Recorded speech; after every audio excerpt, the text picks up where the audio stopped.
She had $47, a 3-year-old daughter, and exactly 6 hours before the motel manager changed the locks.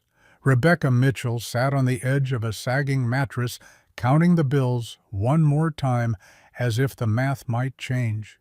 It didn't. The money remained stubbornly insufficient.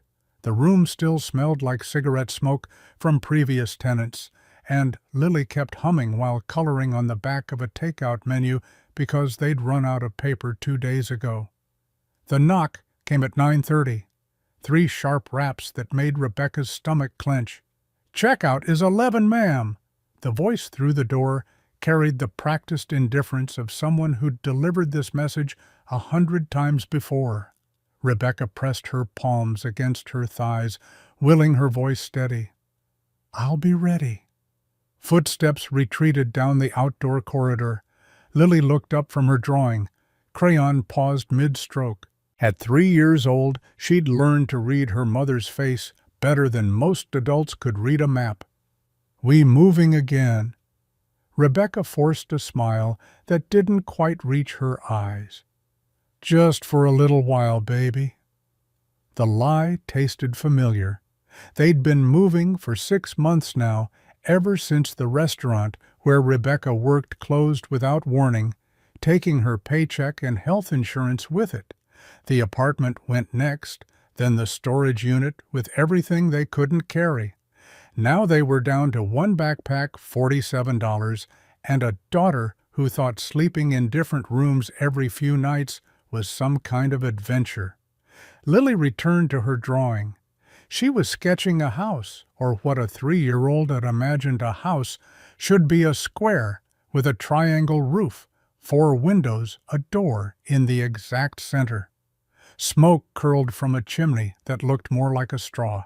Rebecca watched her daughter's small hand move across the paper, adding flowers that were really just circles with petals radiating outward like tiny suns. "That's beautiful, Lily. It's our house, when we get one." The words landed like stones in Rebecca's chest. When, not if.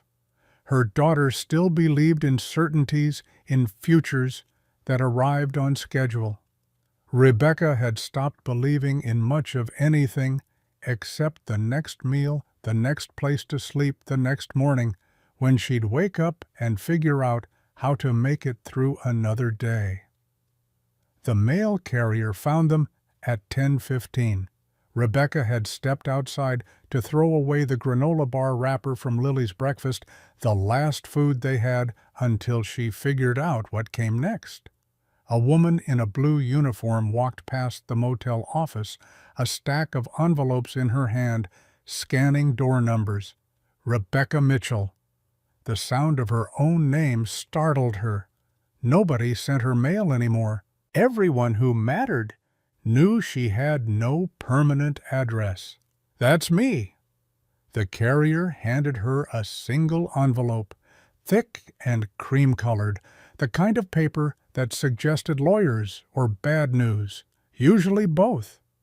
The return address read Clark and Associates Attorneys at Law, Silverbrook, Colorado. Rebecca didn't know anyone in Colorado. Didn't know anyone who'd hire an attorney to contact her. Back inside, Lily had moved on to drawing clouds' blue scribbles across the top of her house. Rebecca sat beside her, turning the envelope over in her hands. The paper felt expensive, official.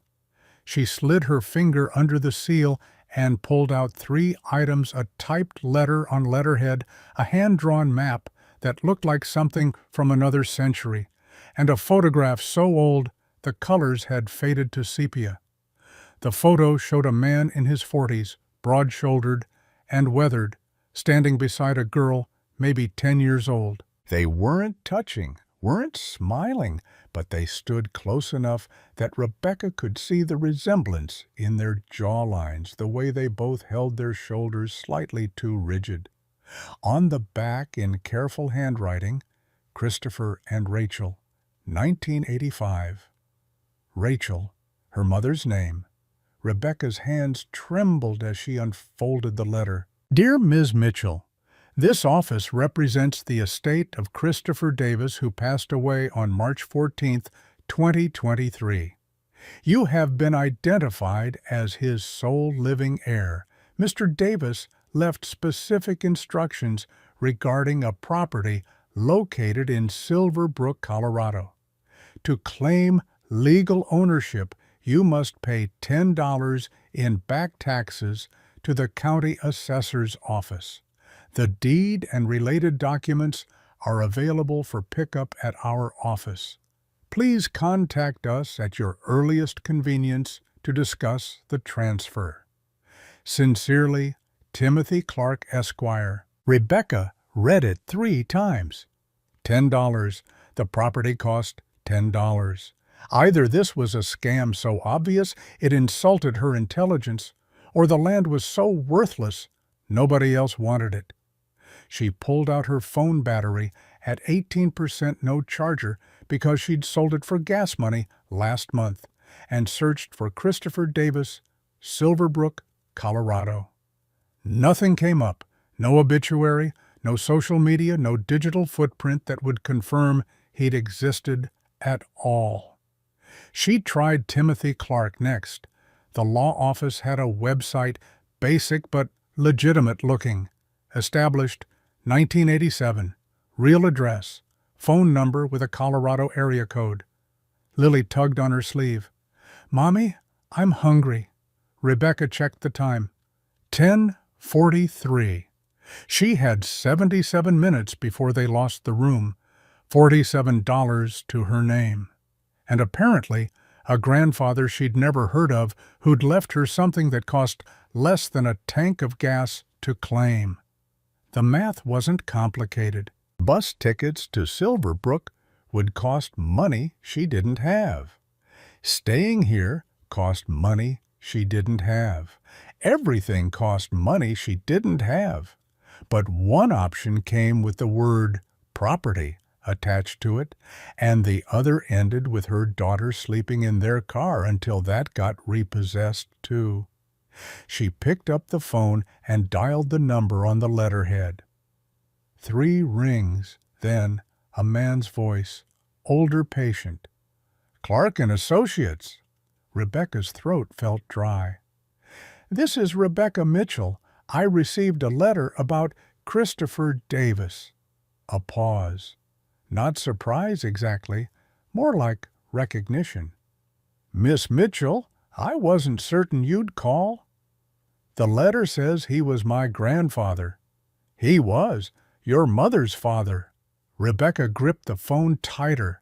Her mother had died 7 years ago, cancer eating through her lungs, until there was nothing left but shallow breaths and apologies Rebecca hadn't known how to accept. In all those final months, through all those hospital visits and morphine-hazy conversations, her mother had never mentioned a father, never mentioned family beyond the 2 of them.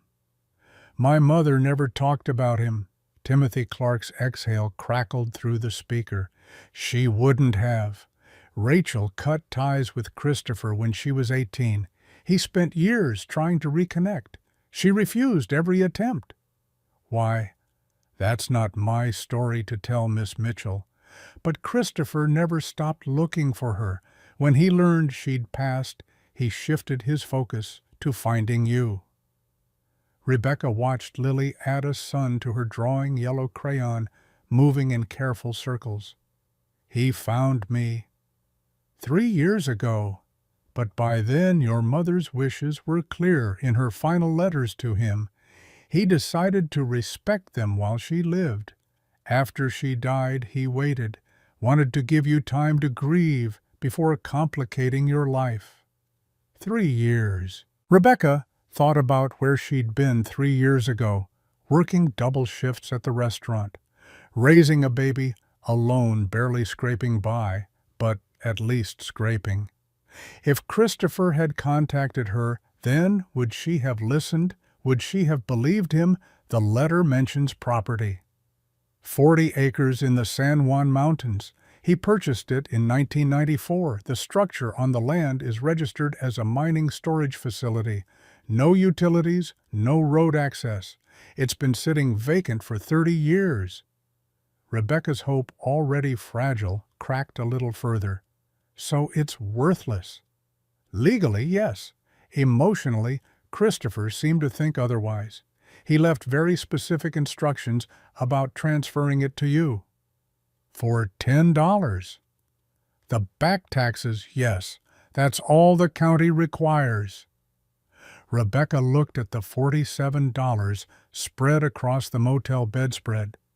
$10 would leave her with $37, not enough for rent anywhere, not enough for a security deposit, barely enough for a week of food if she stretched every penny until it screamed. But $37 running out in a motel room felt different than $37 running out on land that belonged to her. Property meant options. Property meant something to stand on, even if that something was 40 acres of worthless mountain dirt. I'd like to see it. Timothy Clark was quiet for a moment. Silverbrook is 4 hours from Denver by bus. The property is another half-hour by truck, then a half-mile walk. It's not easy to reach. Nothing worth having ever is. She heard him smile through the phone, could picture it, even though she'd never seen his face. When can you come? Rebecca looked at Lily, at the drawing of the house that didn't exist yet, at the motel room that would stop being theirs in 68 minutes. Tomorrow. I can be there tomorrow. They left Denver on the 9:15 bus, Rebecca clutching tickets that had cost $22 and left her with $25.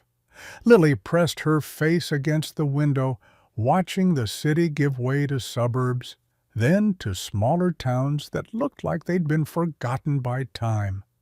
The bus rattled along highways that climbed steadily into the mountains, pine forests crowding both sides of the road like walls. Rebecca hadn't slept. After the phone call, she'd spent the remaining hour packing their few belongings, 3 changes of clothes for Lily, 2 for herself, a worn paperback novel her mother had once read to her, the photograph of Christopher and Rachel. Everything fit in the backpack, with room to spare. Then she'd walked to the bus station, bought the tickets, and sat on a bench with Lily until the bus arrived at dawn. Somewhere around hour 2, an elderly woman settled into the seat beside them. She had silver hair pulled into a neat bun, kind eyes behind wire-rimmed glasses, hands that looked like they'd spent decades doing work that mattered. Silverbrook, Rebecca nodded. The woman smiled. Used to teach there long time ago. Beautiful country, hard living, but beautiful. Do you know much about the town? Enough to know it's not really a town anymore, more of a stopping point between someplace and nowhere. Mining dried up in the 70s. Most folks left. The ones who stayed are either too stubborn or too old to start over somewhere else. Lily had fallen asleep against Rebecca's shoulder, her breathing soft and even. The woman glanced at her, then at Rebecca. Visiting family? The lie came easily. Something like that. Family's worth the trip, even when it's complicated, especially when it's complicated.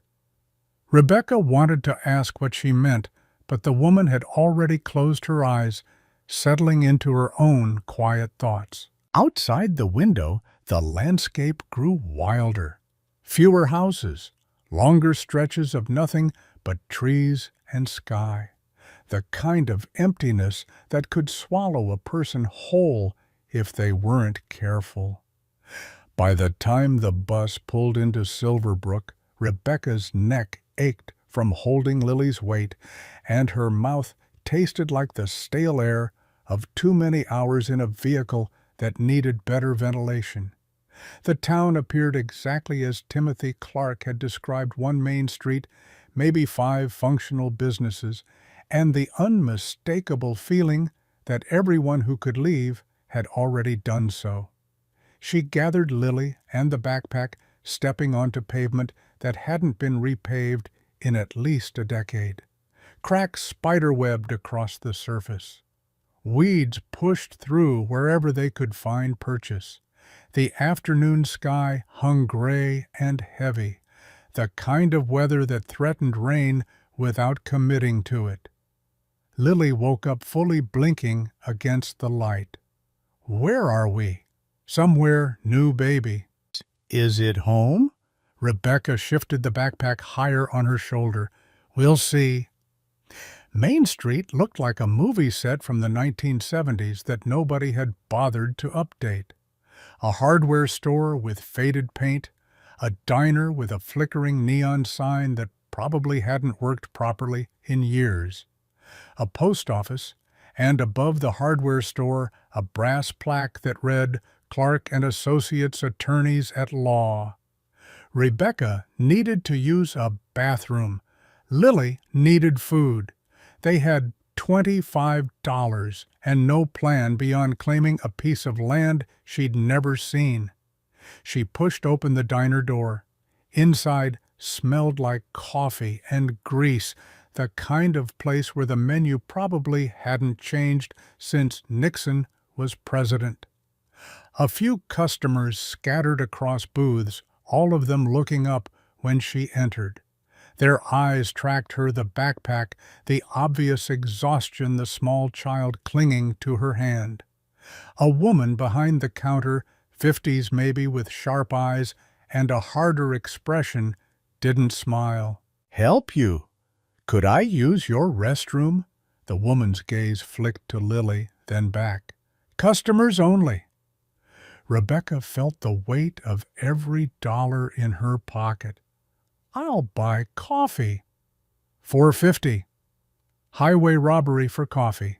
But Rebecca didn't have the luxury of outrage. She pulled out a 5, slid it across the counter.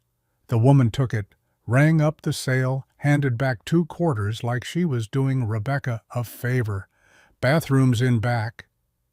The restroom was small and smelled like industrial cleaner, failing to mask older problems. Rebecca helped Lily wash her hands, then splashed water on her own face. In the mirror, she looked exactly like what she was, 26, and hollowed out, running on fumes and desperate hope. Dark circles under her eyes, hair that needed washing, a daughter who deserved better than this. When they returned to the main room, Rebecca heard the woman talking to another customer, voice pitched just loud enough to carry. "Another one, coming here thinking mountains fix mistakes." The words landed like a slap. Rebecca kept walking, kept her face neutral, led Lily to a booth near the door. She didn't touch the coffee when it arrived. Just let it sit there growing cold, because she'd paid for the privilege and wasn't about to waste it. Lily picked up on the tension the way children always do. "That lady was mean." Rebecca kept her voice low. "Some people are baby. Doesn't mean we are." They left after 15 minutes, Rebecca abandoning the untouched coffee, walking out into air that felt cleaner than the diner's judgment. Across the street, a narrow staircase led to the second floor of the hardware store. A hand-painted sign pointed upward, Clark and Associates. Rebecca climbed the stairs, Lily's hand in hers, each step creaking under their weight. At the top, a door with frosted glass stood slightly ajar. She knocked once. "Come in." The office looked exactly like she'd imagined, old wood furniture, legal books lining one wall, papers stacked with careful precision on a desk that had probably been there since the building was new. Timothy Clark sat behind that desk, older than his voice suggested, maybe 65, with silver hair and reading glasses perched on his nose. When he looked up, his expression shifted from professional courtesy to something warmer. "Miss Mitchell." "Mr. Clark." He stood offering his hand across the desk. Rebecca shook it, noticing he'd already prepared a corner of the office with coloring books and crayons, like he'd known she'd bring Lily, like he'd planned for this. "Please sit." Rebecca lowered herself into the chair across from him. Lily immediately gravitated toward the coloring book, selecting one with animals on the cover, already lost in her own world. Timothy Clark folded his hands on the desk. "I wasn't certain you'd actually come. I wasn't certain I would either." He smiled at that, a small acknowledgement of the honesty. "Christopher left very specific instructions. He wanted you to have choices, not obligations.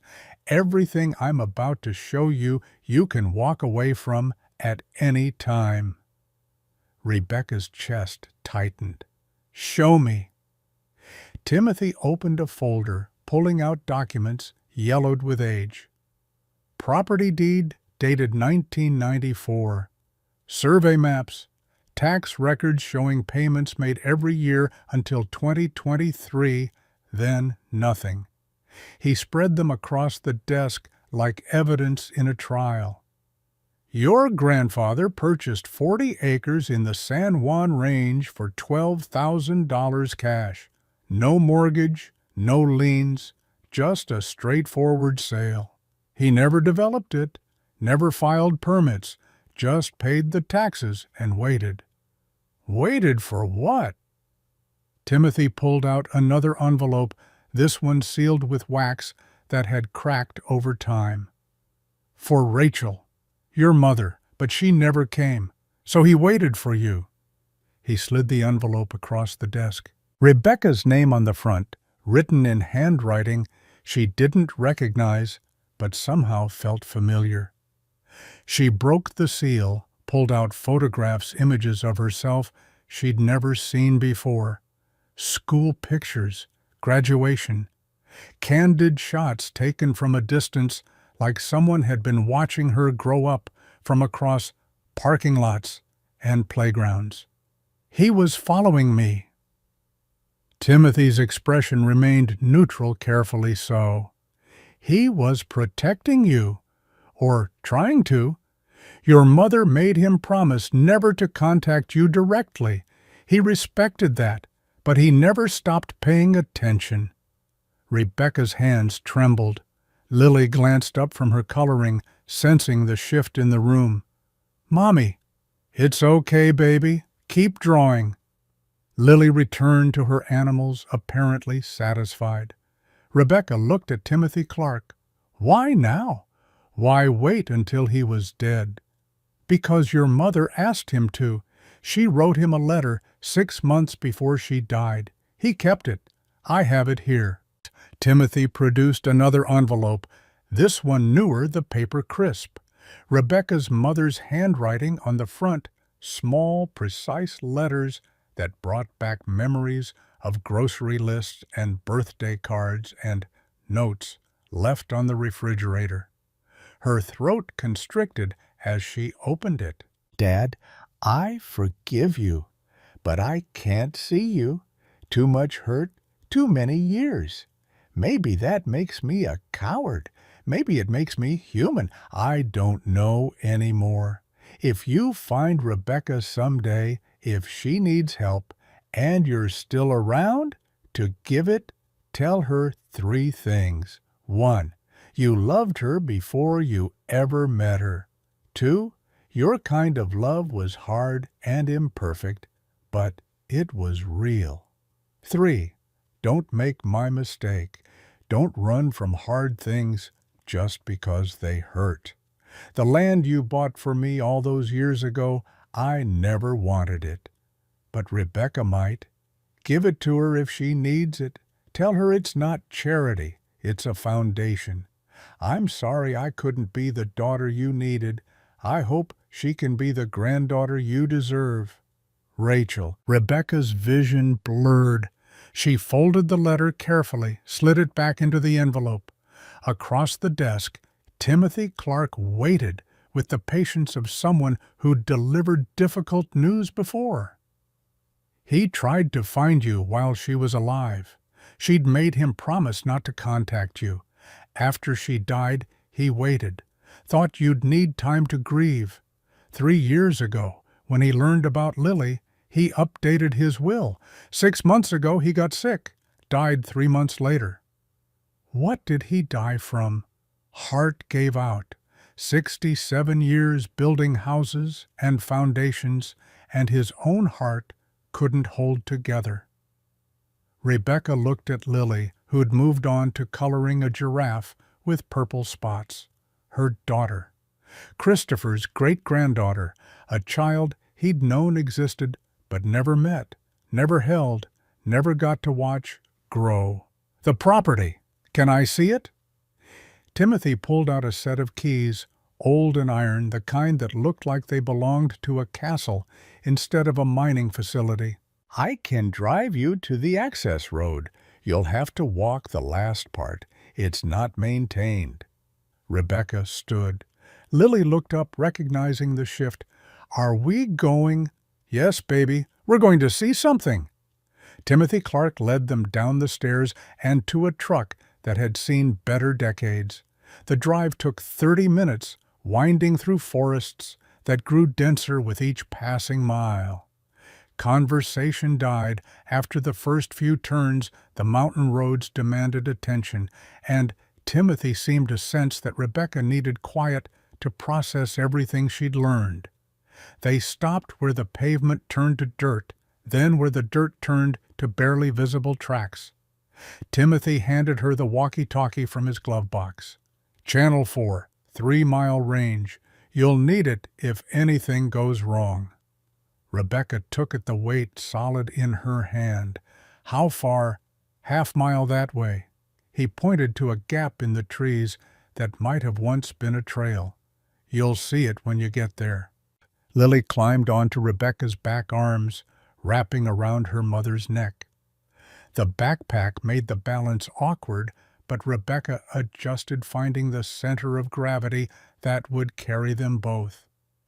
Timothy Clark watched them go, and something in his expression suggested he knew more than he'd said, that he'd been holding back pieces of the story, waiting to see if Rebecca would be brave enough to discover them herself. The forest swallowed them, pine needles thick underfoot muffling their steps. October afternoon light, slanting through branches, creating patterns that shifted with every gust of wind. Lily's weight grew heavier with each step, but Rebecca didn't put her down. Her daughter's warmth against her back felt like an anchor, a reminder of what mattered. How much longer? Not far, baby. They emerged into a clearing after 20 minutes of walking, and there it was. The building looked like something time had tried to erase, but given up halfway through. Corrugated metal curved like a giant tin can, laid on its side, 40 feet long and maybe 20 wide. Rust covered at least half the surface in spreading orange stains. Broken windows stared out like empty eyes. Weeds grew waist-high around the foundation. A chain and padlock secured the front doors, the metal oxidized but still holding. Lily slid off Rebecca's back. That's not a house? Rebecca's voice came out smaller than she intended. No, it's not. Is it ours? The question hung in the cold air. Rebecca looked at the rusted structure, at the wilderness pressing in from all sides, at the impossible distance between this reality and the drawing Lily had made in the motel room. A house with a triangle roof and smoke from a chimney and flowers growing in neat rows. Yes, baby, it's ours. Lily walked closer, small steps through the tall grass. Rebecca followed, pulling the iron key from her pocket. The padlock fought her at first, rust making the mechanism stubborn. She twisted harder, feeling the metal resist, then suddenly give with a sound like bones cracking. The chain slithered free, hitting the ground with a dull clang. Rebecca gripped one of the door handles, pulled. The hinges shrieked loud enough to scatter birds from nearby trees. Cold air rushed out, carrying the smell of dust and years and abandonment. Darkness inside, absolute, except for a single beam of afternoon sunlight cutting through a crack in the roof. She stepped across the threshold. The interior felt cavernous. Concrete floor stretched away into shadow, cracked but solid. Curved metal walls rose to meet the ceiling 20 feet overhead. Completely empty, except for one object, sitting directly in the center of the floor, right where that beam of sunlight fell like a spotlight on a stage. A wooden crate, old, weathered, deliberately placed. Rebecca's pulse quickened. Lily stayed by the door, small silhouette against the gray afternoon. "It's dark, Mommy." "Stay right there, baby. I'm just looking." Rebecca approached the crate slowly, her footsteps echoing. Up close, she could see the wood had aged well, protected somehow from the elements that had ravaged the building around it. The lid had been nailed shut carefully, like someone had wanted to preserve whatever lay inside. She used a rock from the floor to pry at the nails. They gave, after a few attempts, the wood splitting slightly, but holding together. She lifted the lid. Mason jars, a dozen of them, wrapped in newspaper from the 1990s. Rebecca picked one up, surprised by the weight. She unscrewed the metal lid, heard the seal break. Inside, bundles of $20 bills rolled tight and rubber-banded. Her hands started shaking. She opened another jar. More money. Another. Same. Her breath came faster, shallower. She sat down hard on the concrete, the jar still in her hands, her mind refusing to process what her eyes were seeing. "Mommy, what is it?" Rebecca's voice barely worked. "Money? There's money." She counted the first bundle. 50 bills, $1,000. 12 jars visible in the crate. Her math spiraled. 12,000, maybe more, if the other jars held the same. More money than she'd seen in her entire life outside a bank. At the bottom of the crate, beneath the jars, something else caught her eye. Leather-bound, dark with age. She lifted it carefully. A notebook, embossed on the cover in faded gold, for Rebecca. Her grandfather's handwriting, written for her before they'd ever met. She opened to the first page, and Christopher Davis's words reached across death to find her. "Rebecca, if you're reading this, 3 things are true. You're old enough to make your own choices. You need this badly enough to come looking. You're brave enough to open it. The money is real. $24,000 saved over 30 years. Contractors pay, cash jobs, simple living. It's yours. But the money isn't the gift. The land is. Your mother ran from me because I didn't know how to love her the right way. I was hard, rigid, a military man trying to raise a daughter alone after my wife died. I failed Rachel. I won't fail you. This place isn't charity. It's a foundation. The money gives you maybe 6 months if you're smart, but it can't build your future. Only you can do that. The blueprints are in the back. Everything you need to make this livable. Water source, insulation plans, framing guides. Use this to run, and you'll be broke in a year. Use this to stand, and you'll never need anyone's permission again. I never got to meet Lily, but I built this thinking one day she'd play in these mountains, make it a place worth remembering. Your grandfather, Christopher Davis, P.S. Tell Lily her great-grandpa was sorry he never got to push her on a swing, but maybe you can build her one. Rebecca read it twice, then a third time, her throat tight. Lily had ventured closer, standing just at the edge of the sunbeam. "Who's Christopher?" Rebecca's voice cracked. "Your great-grandpa. He wanted to help us. Is he nice?" Rebecca looked around the empty building, at the money in the crate, at the journal in her hands.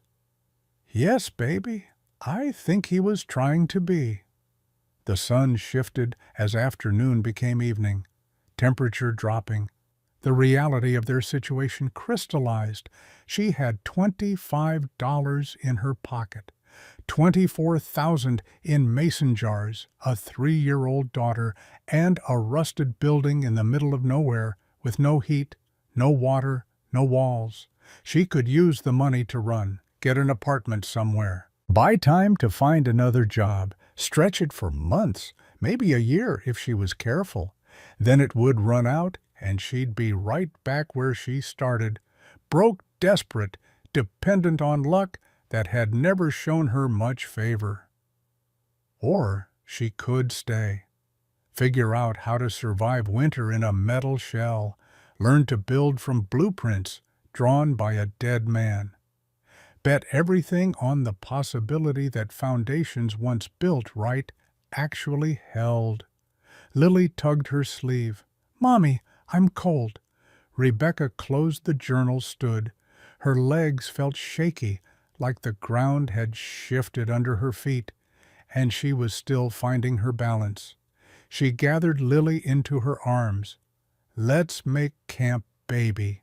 She found an old tarp in the corner, musty but intact. Spread it across the concrete in the driest spot she could find. Used newspaper from the crate as ground insulation, the way she'd learned during those first weeks sleeping in the car. Created a small tent-like structure that wouldn't keep out the cold but might trap their body heat. By the time darkness fell, the temperature had dropped to 38 degrees. Rebecca had no sleeping bag, no heater, nothing but the thin blanket she'd packed and Lily's warmth pressed against her. She'd given Lily the last granola bar an hour ago. Her own stomach cramped with hunger, but she ignored it. Mothers got good at ignoring their own needs. Lily fell asleep quickly, exhausted from the journey. Rebecca stayed awake, the journal open on her lap, reading by the light of her phone. Battery at 11%. She'd have to conserve it, but for now she needed to understand what Christopher had left her. The entries painted a picture of a man haunted by his failures. June 1994. Bought the land, thinking Rachel would come home. March 2008. Hired an investigator. Found Rachel in Denver with a 9-year-old daughter shot, threatened with a restraining order for trying to make contact. October 2019. Rachel's death. The letter asking for forgiveness that arrived too late for anything except guilt. May 2023, the final entry, 3 months before he died. Found Rebecca. She has a daughter, Lily, age 2. I'll never meet them. Can't risk violating Rachel's wishes, even in death. But I can still help. Updated the will. Timothy has instructions. Everything goes to Rebecca when she needs it most. I failed Rachel. I won't fail her daughter. The money's real, the land is solid, and the blueprints are sound. If she's anything like her mother, she'll be too stubborn to ask for help. So I'm not asking her. I'm giving her the tools and letting her choose what to build. That's the best kind of love I know how to offer. Rebecca closed the journal, her eyes burning. Outside, wind moved through the pine trees with a sound like the ocean. Small animals rustled in the underbrush. The forest had its own language, ancient and indifferent to human suffering. Her phone died at 2 in the morning. The darkness became absolute. She held Lily closer, feeling each small breath against her neck. This was the moment, the decision point between running and standing, between using what Christopher had given her as an escape, or as exactly what he'd intended, a foundation. $24,000 could buy 6 months of survival, or it could buy materials, tools, time. It could buy the chance to build something permanent in a world that had shown Rebecca nothing but temporary solutions and borrowed time. At 6:15, gray dawn light began filtering through the crack in the roof. Frost had formed on the inside of the metal walls overnight. Rebecca could see her breath. Lily shivered despite being wrapped in both the blanket and Rebecca's jacket. The walkie-talkie crackled. Timothy Clark's voice, tinny but clear. "You there, Miss Mitchell?" Rebecca's hands were stiff with cold as she fumbled for the device. "We're here. Need pickup as I can be there in 30 minutes. She looked at Lily, still sleeping, eyelashes crusted with ice from condensation, looked at the crate of money, looked at the journal with its blueprints in the back, looked at 40 acres of worthless land that nobody else wanted. Everything inside her screamed to say yes, to take Lily somewhere warm, to use the money for something sensible, to stop betting on impossible things. But impossibility had brought her this far, and sensible had never gotten her anywhere except alone in a motel room, counting dollars she didn't have. Her voice came out steady, surprising her. "No, bring supplies instead." Static pause. "What kind?" "Whatever it takes to survive winter. I'm staying." She heard Timothy's breath catch, then release. "I'll be there by noon." Rebecca set down the walkie-talkie. Lily stirred, opened her eyes, blinked against the weak morning light. "Mommy, right here, baby. Are we home?" Rebecca looked around the empty building, at the rust, at the broken windows, at the concrete floor and curved metal walls, and the massive distance between what this place was and what it could become. "Yes, we're home." Lily sat up, rubbing her eyes. Rebecca reached for the journal, flipped to the back pages. And there they were, Christopher's blueprints.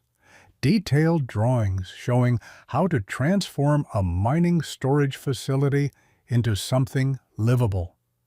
2 bedrooms, a kitchen, a bathroom, measurements, materials lists, water source marked on a hand-drawn map, spring 180 yards northeast, year-round flow. Notes in the margins. R30 insulation for walls. Wood stove, 60,000 BTU minimum. Solar panels roof can support 8 units. Plumbing diagrams, electrical layouts, everything she'd need drawn out by a man who'd never stopped hoping that someday someone would choose to build instead of run. Lily crawled over to look at the drawings. "What's that? A map for making this place better. Like my house drawing." Rebecca pulled her daughter close. "Exactly like your house drawing." Outside, the sun broke through the morning clouds, sending new light through the crack in the roof. It caught the edge of one of the mason jars, making the glass gleam. Rebecca stood, walked to the crate, unscrewed another lid. More money, all of it real, all of it waiting for her to decide what kind of future she wanted to build for Lily. She thought about the woman in the diner, about judgments passed by people who didn't know her story, about every voice that had ever told her she wasn't strong enough, smart enough, good enough to make something of herself. Those voices didn't matter anymore. Rebecca Mitchell had 40 acres, $24,000, and a blueprint drawn by a ghost who believed in her before she believed in herself. She had a daughter who still drew houses with triangle roofs and expected them to become real. And She had something she hadn't possessed in months, a choice that felt like possibility instead of desperation. The foundation was already here, concrete and solid and waiting. Everything else was just a matter of learning how to build. Timothy Clark's truck appeared at noon dusk, rising behind it like smoke signals. Rebecca had spent the morning exploring the property boundaries, Lily clinging to her hand as they marked the corners Christopher had claimed 3 decades ago. 40 acres turned out to be more land than Rebecca had ever imagined, owning trees and clearings and rock outcroppings that would take weeks to fully catalog. The truck bed held supplies that looked military in their precision. Sleeping bags rated for 0 degrees, a camping stove with 4 fuel canisters, water jugs, 20 gallons total, canned goods stacked in careful rows, basic tools, hammer saw, screwdriver set, measuring tape, a tarp that could cover half the building, all of it adding up to maybe $350 that Timothy must have paid from whatever account Christopher had left for exactly this purpose. The older man climbed down from the cab, his movements careful. He didn't ask if Rebecca had changed her mind, didn't offer platitudes about the difficulty ahead, just started unloading, handing items to Rebecca, who stacked them inside the building's entrance. Kenneth Moore at the hardware store donated some of the materials. He's skeptical you'll make it through winter, but he's fair. Rebecca gripped a box of nails, the cardboard corners digging into her palms. Everyone seems to think I'll fail. Timothy paused, a sleeping bag balanced on his shoulder. Everyone thought Christopher was crazy for buying this land. He didn't care what they thought. Built half the houses in Silverbrook anyway, and people still questioned his judgment. He set the sleeping bag down, pulled out a hand-drawn map from his jacket pocket. Water source, 180 yards northeast, exactly where the blueprints show. Year-round flow, clean. Test it anyway before you drink. Lily had discovered the sleeping bags, already trying to climb inside one. Timothy watched her with something close to sadness. Christopher saw her once, 6 months before he died, watched her play at a park from his truck, never got closer than 50 yards, came back to my office and updated his will that same day. The information landed like stones in water, rippling outward. Rebecca's grandfather had known Lily existed, had watched his great-granddaughter from a distance, had understood he'd never get to know her, but had planned for her future anyway. Timothy handed Rebecca a walkie-talkie, identical to the one he'd given her yesterday. Channel 4. Check in every 3 days. If I don't hear from you after 5, I'm coming out. What if the building's not livable by winter? His expression hardened slightly, professional distance replacing the warmth. Then you'll have learned an expensive lesson about preparation versus ambition. But I don't think you'll let it come to that. He left 30 minutes later, the truck kicking up dust that settled slowly in the October air. Rebecca stood with Lily at the edge of the clearing, watching until the vehicle disappeared into the tree line. Then she turned back to the building, to the supplies, to the impossible task of making any of this work. The first repair attempt came that afternoon. One of the broken windows needed covering before nightfall temperature was supposed to drop to 35 degrees, and every degree mattered when you were sleeping on concrete with a 3-year-old. Rebecca pulled out the tarp, cut a section that roughly matched the window opening, and tried to secure it with duct tape. The tape wouldn't stick. The metal was too cold, moisture beating on the surface from the temperature differential. She pressed harder, holding the tarp in place, feeling the adhesive fail under her fingers. Wind caught the edge, ripping it free, sending the tarp flapping like a wounded bird. Lily sat on an overturned bucket watching. Maybe try a different way. Rebecca's hands were already bleeding from where she'd cut them on the metal edges. Small cuts, nothing serious, but enough to make her realize she had no idea what she was doing. The tarp mocked her from where it had fallen in the dirt. She tried again. Different angle, more tape pressing, until her fingers ached. The wind gusted, and the whole thing came loose, slapping against the building before falling again. Something inside Rebecca cracked. Not breaking exactly, more like the final acknowledgement that willpower alone wouldn't build shelter. She sat down hard on the concrete, the duct tape roll spinning away across the floor. Lily climbed off the bucket, walked over with her small, determined steps. "Mommy, the book has pictures, like my coloring book." She pointed to Christopher's journal, lying open to a page of blueprints. Rebecca picked it up, studied the drawing. The window installation showed screws, not tape, showed wooden frames to hold material in place, showed a process, not just slapping things together and hoping physics would cooperate. "You're right, baby. Follow the lines." The walk to town took 75 minutes with Lily on her back. Rebecca had debated leaving her at the building, but the thought of her daughter alone in that vast metal space made her chest constrict. So she'd rigged a carrier from the tarp, settled Lily against her shoulders, and started walking. Moore's Hardware announced itself with peeling paint and a wooden sign that had weathered into illegibility.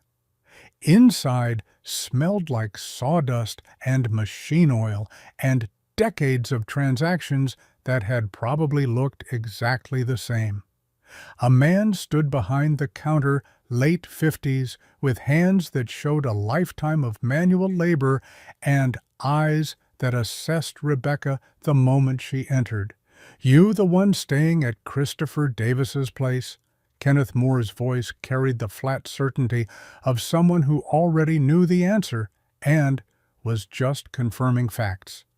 "Yes, I need materials for window repairs." "You know how to frame a window."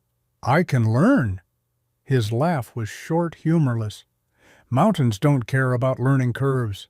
They care about whether you're prepared when the cold hits." Other customers had appeared, 3 of them, farmers or contractors by their clothing, all of them watching the exchange with the kind of interest that suggested gossip traveled faster than information in Silverbrook. Rebecca felt their eyes tracking her backpack, her worn boots, Lily's small form peering around her shoulder. She pulled out Christopher's blueprint, spread it on the counter. "My grandfather left instructions." Kenneth studied the drawing, his expression shifting slightly, not softening exactly, more like grudging recognition. "Christopher drew this. He was good, real good at plans." He looked up at Rebecca, assessing her the way he might assess lumber, checking for strength, for weak points, for whether the material would hold under pressure. "Plans don't build themselves. You know, carpentry, electrical, basic plumbing." "I know I need to learn fast." "That's not an answer." Lily chose that moment to wiggle free from the carrier, dropping to the floor with the confidence of a child who didn't understand danger. She headed straight for a display of paint samples, reaching for the colored cards with fascinated hands. Kenneth watched her, something shifting in his face. Rebecca had seen that look before, the particular grief of someone remembering a child who wasn't there anymore. "I'll make you a deal. Work here 3 mornings a week. I teach you what you need. You buy materials at cost." Rebecca's pride flared hot and immediate. "I can pay full price." "I don't want your money. If you're going to waste Christopher's legacy, I'd rather you fail somewhere far from here, where I don't have to watch. Prove you're serious first." The words stung because they were probably fair. Rebecca knew nothing about construction, had no skills beyond desperation, and the ability to function on 4 hours of sleep. Kenneth Moore was offering her education, and she was insulted because it came with the assumption she'd fail. "Who watches my daughter while I work? Your problem to solve." He turned away, dismissing her, already helping another customer. Rebecca gathered Lily, who protested, leaving the paint samples, and walked back outside into afternoon light that felt colder than it had an hour ago. Across the street, the woman from the bus sat on a bench feeding pigeons from a paper bag.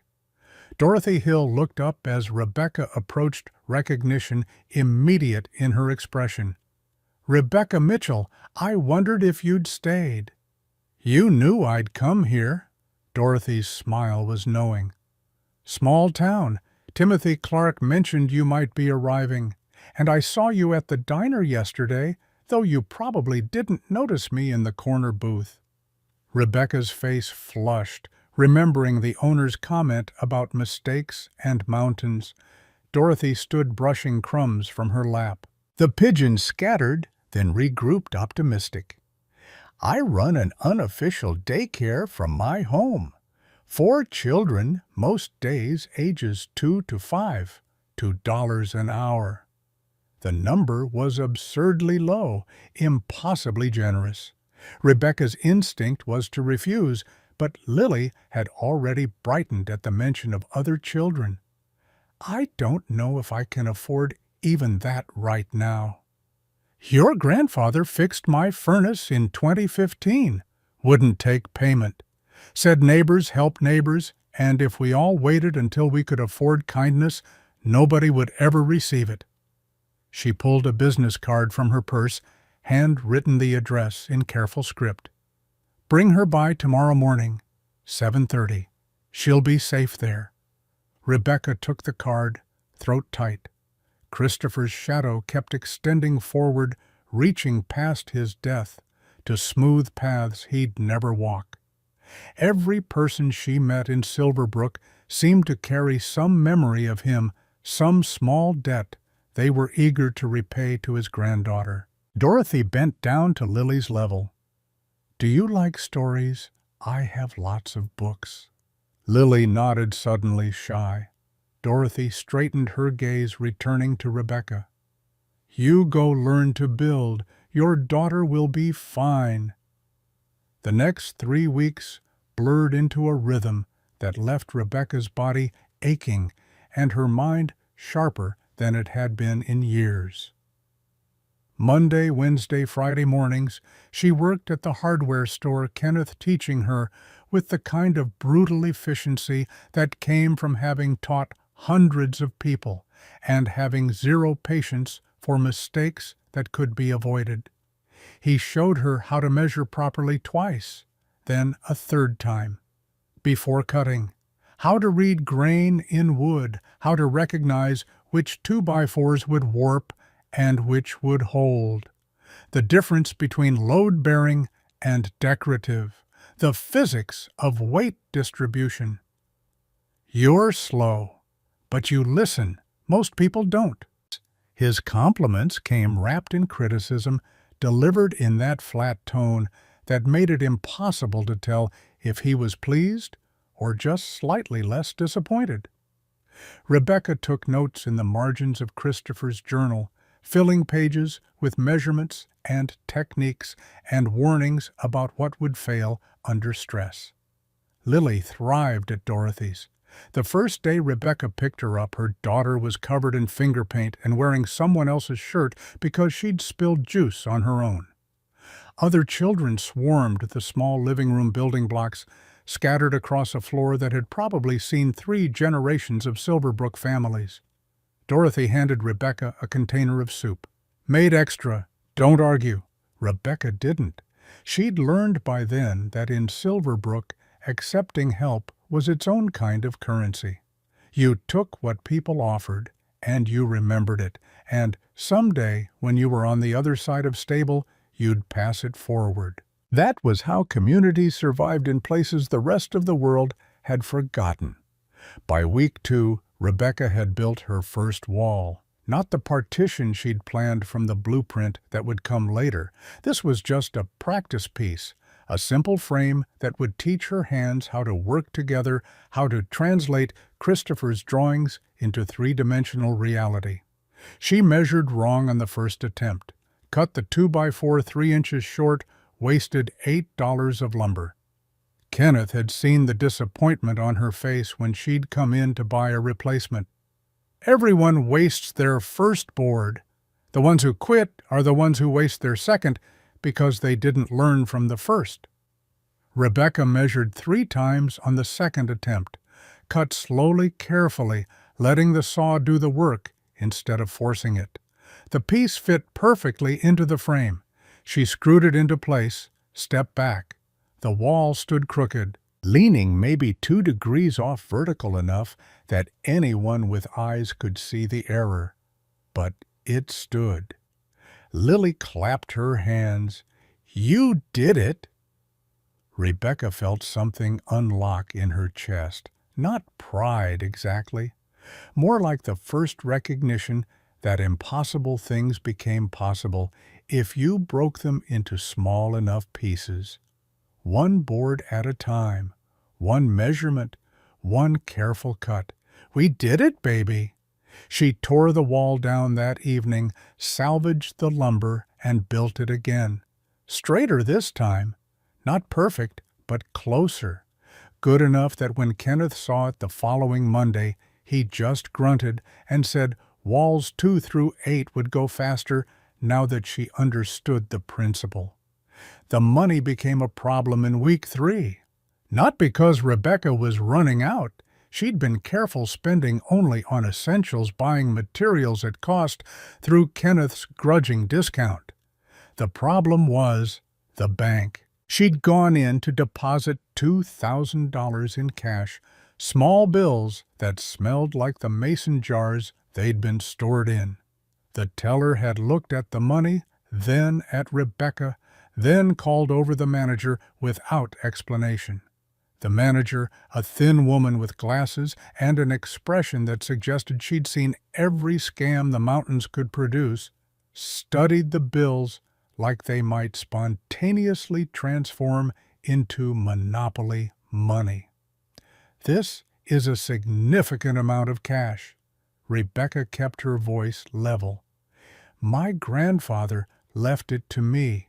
There's documentation. We'll need to verify the source." She'd provided Timothy Clark's letter, the death certificate, the property deed. The manager had made copies, typed notes into her computer, and finally accepted the deposit, with the kind of reluctance that suggested she was still suspicious but couldn't identify a specific law being broken. By the time Rebecca left the bank, she could feel eyes following her down the street. Silverbrook's gossip network had latched onto the story. Single mother, mysterious cash, hiding in the mountains. The narrative practically wrote itself, and Rebecca had no way to combat it except through time and the gradual erosion of scandal through boredom. The diner was worse. Rebecca had stopped in for coffee she still couldn't afford, but needed for the bathroom access. Shirley Allen had made a point of cleaning the counter directly in front of where Rebecca sat, her movements aggressive, territorial. "Heard you're working for Kenneth." "Yes, ma'am. Also heard you deposited quite a bit of cash at the bank. People are wondering where that came from." Rebecca's hands tightened around the coffee cup. "My grandfather left it to me. Legal inheritance. Funny how you never mentioned this grandfather before. Convenient he left you money right when you needed it." The implication hung in the air like smoke. Rebecca understood it clearly. Shirley thought the money was dirty. Drug money or sex work or some other source that Silverbrook's collective judgment had decided was more likely than a legitimate inheritance. Lily was with her sitting in the booth drawing on napkins. She looked up, sensing tension, the way children always do. "Why doesn't she like us?" Rebecca kept her voice quiet, controlled. "She doesn't know us yet, baby." Shirley's expression hardened, but she said nothing else. Just took Rebecca's money when she left, making change with the kind of precision that suggested she'd counted it twice to make sure Rebecca hadn't tried to short her. The social worker arrived on a Tuesday, 4 weeks after Rebecca had claimed the property.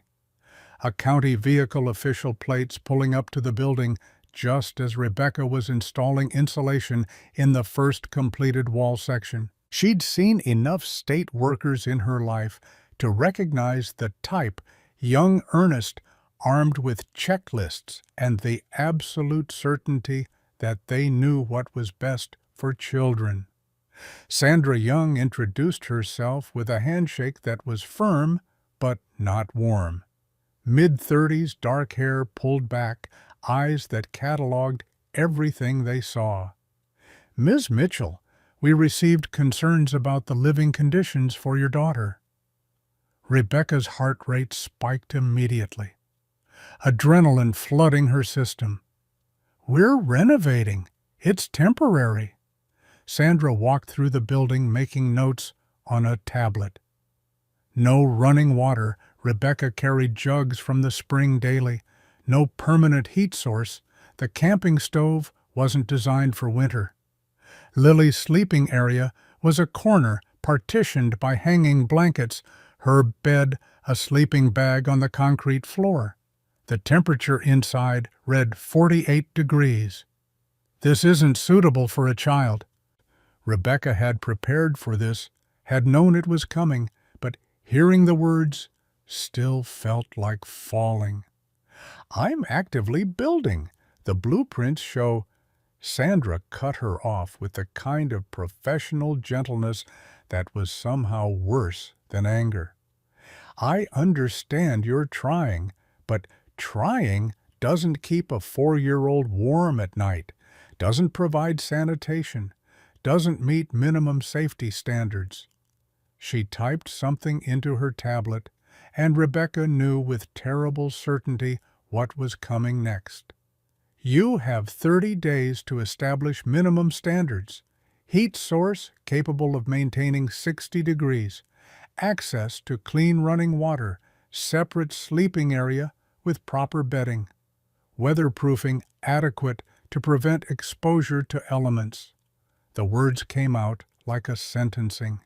"If these standards aren't met in 30 days, Lily will be placed in temporary foster care pending further review."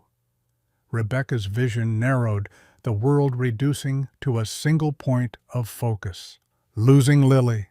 The one thing that couldn't happen, the line that couldn't be crossed. 30 days. Sandra's expression softened slightly, professionally empathetic. "I know this seems harsh, but children have died in situations like this. Exposure accidents, neglect, not intentional, but deadly, all the same.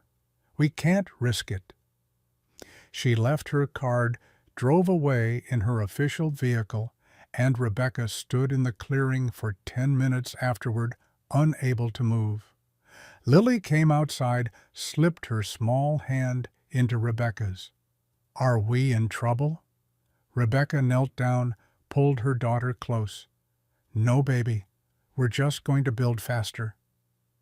That night, Rebecca made a list, not the vague plan she'd been working from, but a detailed schedule with days allocated to each task. Insulate the walls 4 days if she worked 20 hours.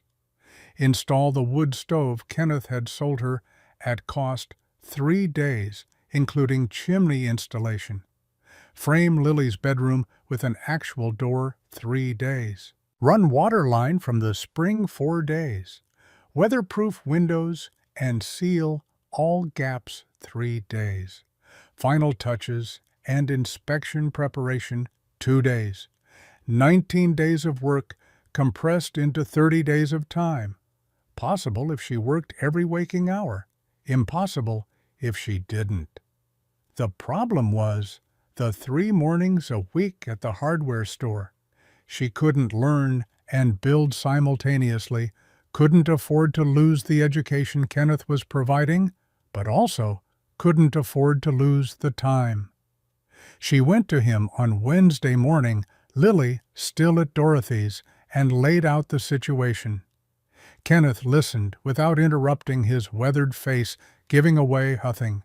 When she finished, he was quiet for a long moment. Inspection in 30 days. Yes? You'll fail, not because you can't do the work, but because you can't do it alone in that time frame. Rebecca's jaw tightened. I don't have a choice.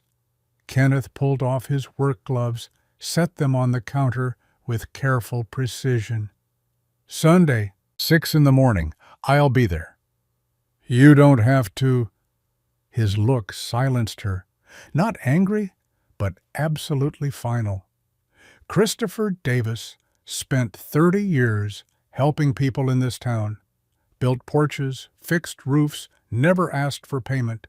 People remember. I remember. He turned away, already helping another customer, and Rebecca understood the conversation was over.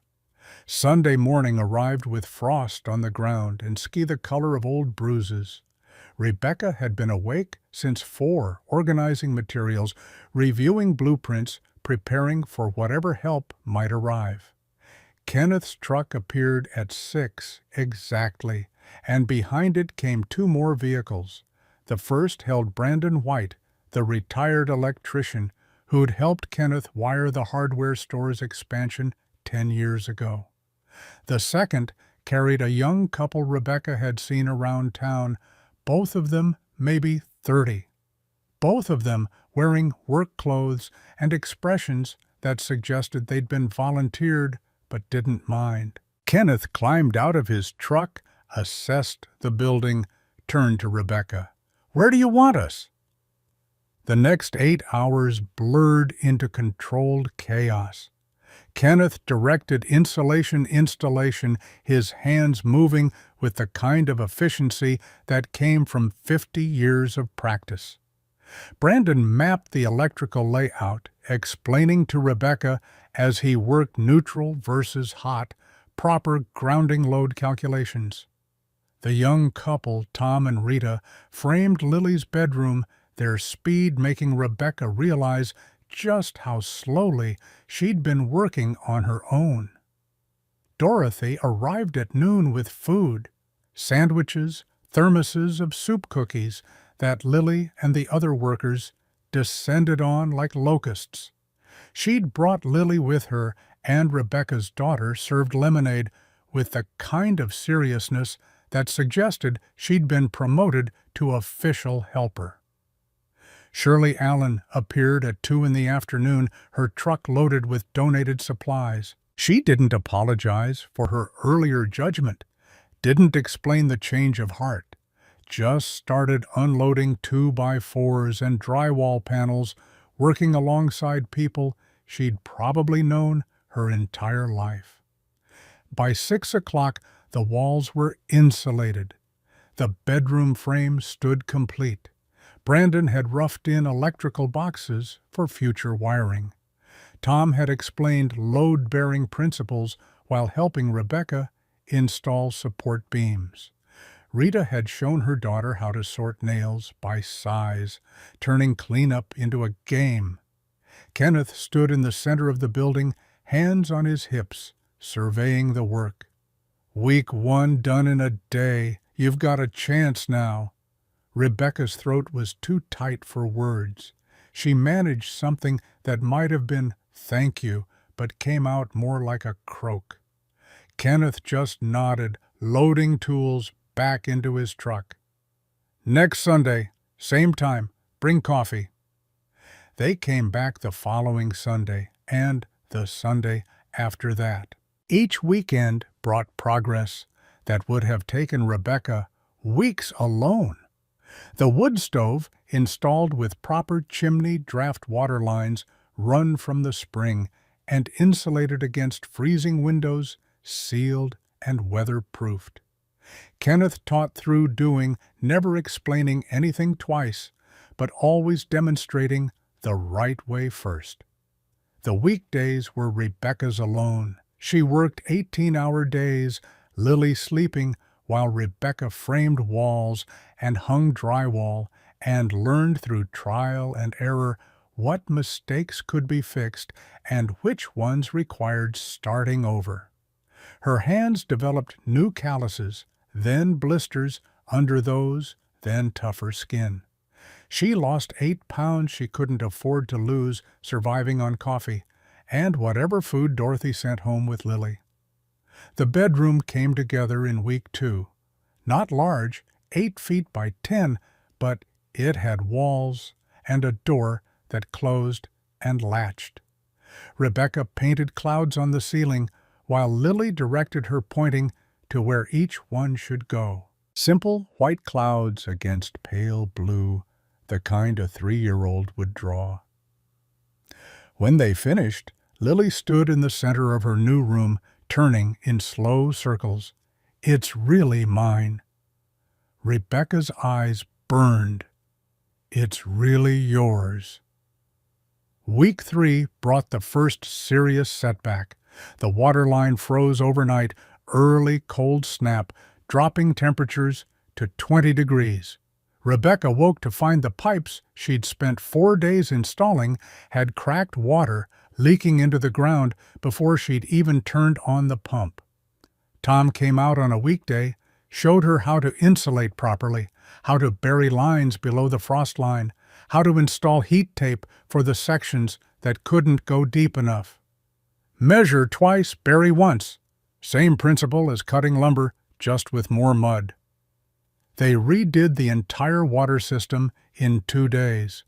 Rebecca worked through blisters that opened and bled and kept working anyway, because the inspection deadline was 11 days away and she had no time for healing. The wood stove drew wrong on the first test.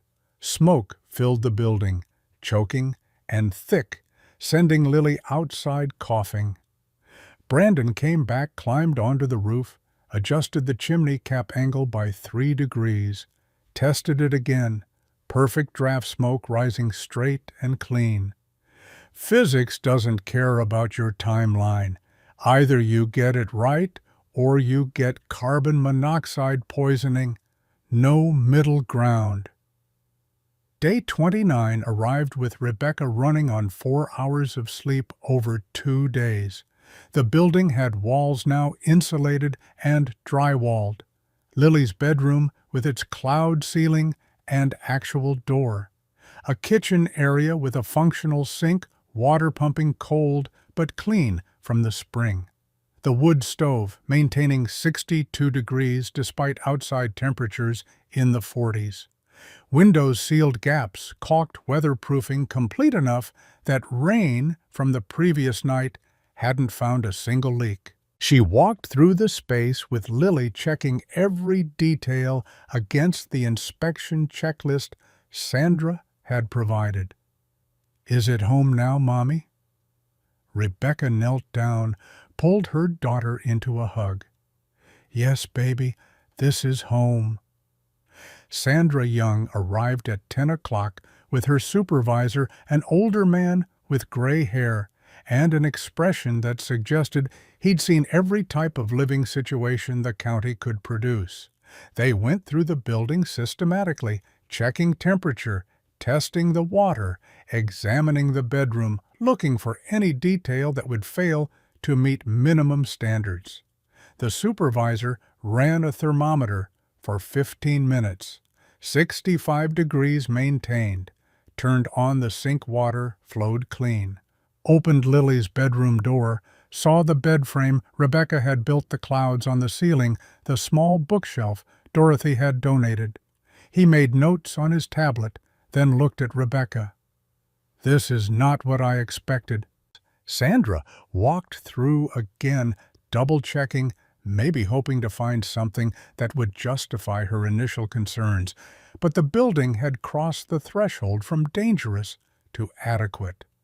Not comfortable, not finished, but livable, safe enough for a child. She pulled out her own tablet, typing with quick, efficient movements. Inspection passed. Heat source, functional water, accessible. Separate sleeping area, provided weatherproofing adequate. Recommend case closure. The relief hit Rebecca so hard her knees nearly buckled. Lily had been sitting on her bed during the inspection coloring. Now she jumped down, ran to Sandra. "Want to see my room? Mommy built it. And Mr. Kenneth helped. And Miss Dorothy brought books." Sandra's professional mask cracked slightly, something human showing through. "It's a very nice room." She looked at Rebecca, and her expression held something that might have been respect or might have been acknowledgement that she'd been wrong about the woman she'd judged 4 weeks ago. "I'm sorry I doubted you." Rebecca found her voice. "You were protecting my daughter, nothing to apologize for." After they left, Rebecca stood in the clearing and let herself shake. The fear she'd been holding back for 30 days, the terror of losing Lily, the weight of proving herself to people who'd expected her to fail, all of it, releasing at once, until she had to sit down on the ground and just breathe. Lily came out, sat beside her. "You okay?" Rebecca pulled her daughter close. "I'm perfect, baby." The first snow arrived in early December, 6 weeks after the inspection. Fat flakes falling silent and heavy, accumulating on the roof, on the trees on the ground, until the world turned white. Rebecca had prepared 3 weeks of food-stored firewood stacked under a tarp. The water lines insulated and heat-taped. The building held warmth, now the wood stove radiating heat that the insulated walls trapped and reflected. Lily pressed her face against the window, watching snow accumulate. "Can we go out?" "After breakfast." They spent the morning building a snowman, Lily directing the construction with the same seriousness she'd brought to directing cloud placement on her ceiling. By noon, the road to town had become impassable. By evening, they were completely snowed in. The walkie-talkie crackled at 6. Kenneth's voice steady. "You still there?" "We're here. Warm, plenty of food." "Good. Storm's supposed to last 3 days. Check in tomorrow." "Will do." The isolation should have felt frightening. Instead, it felt like the world had finally given Rebecca permission to stop.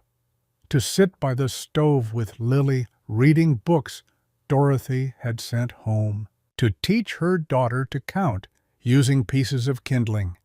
To exist in a space that belonged to them without anyone watching, judging, waiting for them to fail. December blurred into January. Snow came and went, each storm leaving the building slightly more tested, slightly more proven. The roof held, the walls kept out the wind, the stove consumed wood at a steady rate that Rebecca had learned to calculate 1 cord per week in the coldest weather, less when temperatures moderated. Lily turned 4 in January. Dorothy organized a party at her house, inviting the other children from her daycare program. Kenneth showed up with a wooden rocking horse he'd built in his shop, refusing to explain why, except to say 4-year-olds needed horses. Shirley brought a cake, and the fact that she'd baked it herself felt like its own kind of apology. February brought the emergency. Lily woke up crying at 2 in the morning, her forehead burning with fever that registered 103 degrees on the thermometer Rebecca kept in the medical kit. She tried everything: cold compresses, children's acetaminophen, keeping Lily hydrated, but the fever climbed to 103.4 and wouldn't break. The walkie-talkie had no signal. The cell tower was down from ice accumulation. The road was buried under 4 feet of snow from the storm that had arrived 2 days earlier. Rebecca carried Lily to the walkie-talkie, trying different channels, finally getting through on Channel 7. "Kenneth, Lily's really sick. Fever won't break. I need help." Static, then his voice cutting through. "How high?" 103.4. "She's delirious." "Can you get to town?" Rebecca looked outside at the snow at the impossible distance. "Roads blocked. Drifts are over my head." "Stay warm. Keep her hydrated. I'm coming." The next 3 hours were the longest of Rebecca's life. She wrapped Lily in blankets, held her by the stove, whispered promises she had no power to keep. Lily shivered despite the heat, mumbling words that didn't connect into sentences. Her skin burned to the touch. The sound of a snowmobile cut through the night at 5:17. Kenneth appeared at the door, but he wasn't alone. Shirley Allen climbed off the back of the machine, a medical bag in her hands. "Trained nurse before I bought the diner. Let me see her." She examined Lily with quick professional efficiency, checked temperature, ears, throat, pulled a bottle from her bag, and loaded a syringe. "Ear infection. Needs antibiotics. This'll hurt, but it'll help." The shot made Lily cry, but the sound had strength behind it, not the weak mewling from before. Shirley left the bottle instructions for dosage and a look at Rebecca that contained multitudes. "I'm sorry. For before. For judging you when I didn't know anything about you." Rebecca's focus stayed on Lily, but she managed words. "You came through a blizzard in the middle of the night. Everything else doesn't matter." They stayed for an hour, making sure Lily's fever started dropping. It broke at 6:30, temperature falling to 101. Shirley packed her bag. "She'll be fine in a few days. Keep giving the antibiotics every 12 hours. All of them, even after she feels better." They left on the snowmobile headlight, cutting through pre-dawn darkness.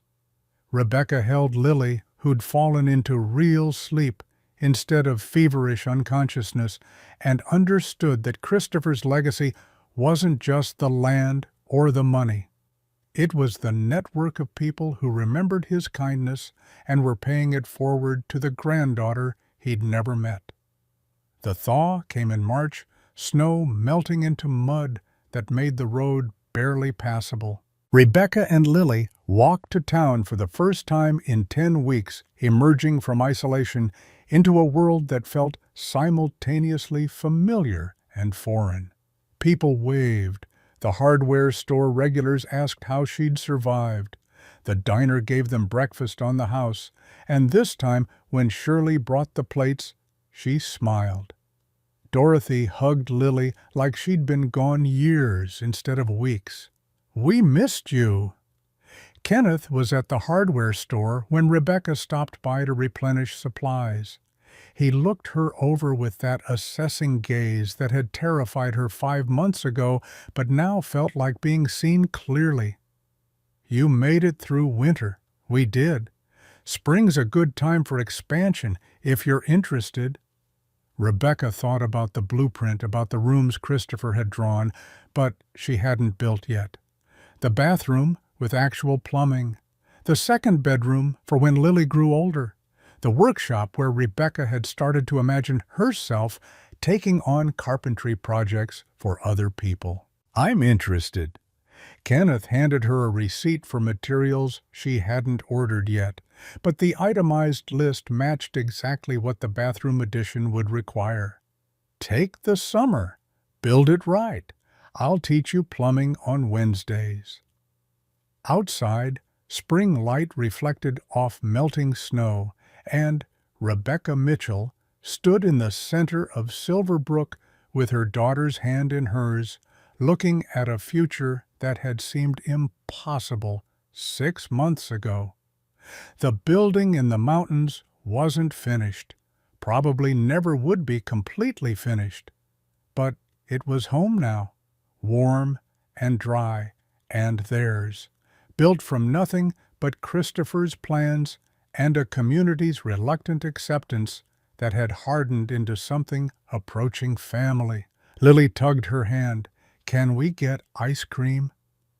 Rebecca checked her wallet. She had money now, savings growing in the bank, income from odd carpentry jobs, a foundation that wouldn't collapse the moment winter returned.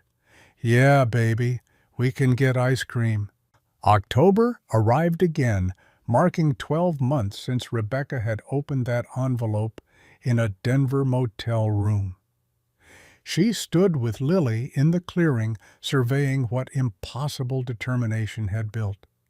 The metal exterior wore dark green paint, now community effort on a warm September weekend, everyone wielding brushes while arguing about football teams and whose recipe for chili would win the county fair.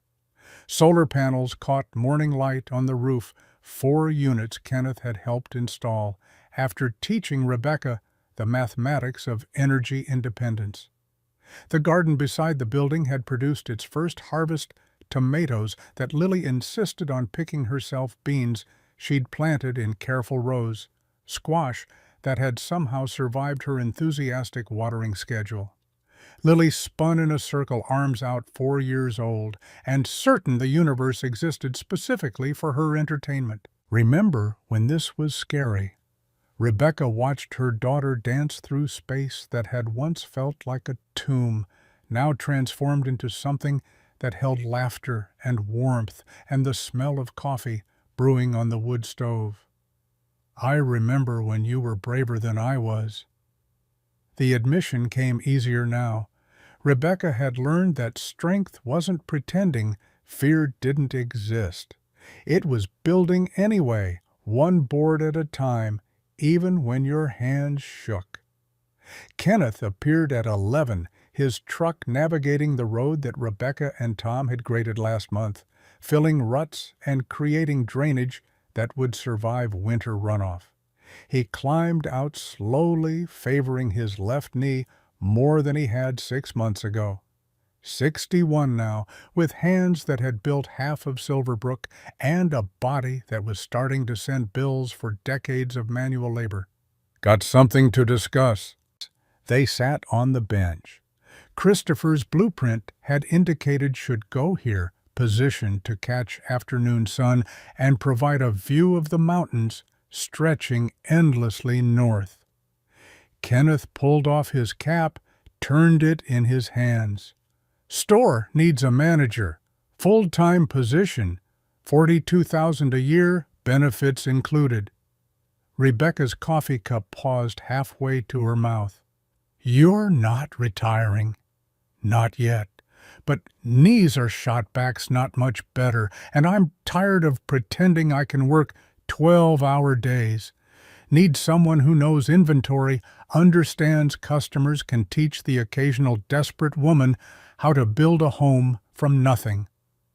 His expression held dry humor, acknowledgment of how far Rebecca had traveled from that terrified mother who'd first walked into his store.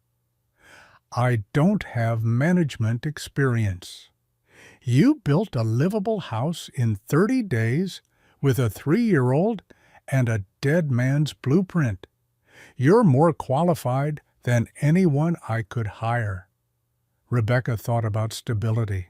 Regular paychecks instead of sporadic carpentry jobs, health insurance for Lily, the ability to plan more than a month ahead, but also less time at the property, less freedom to work on projects that mattered only to her.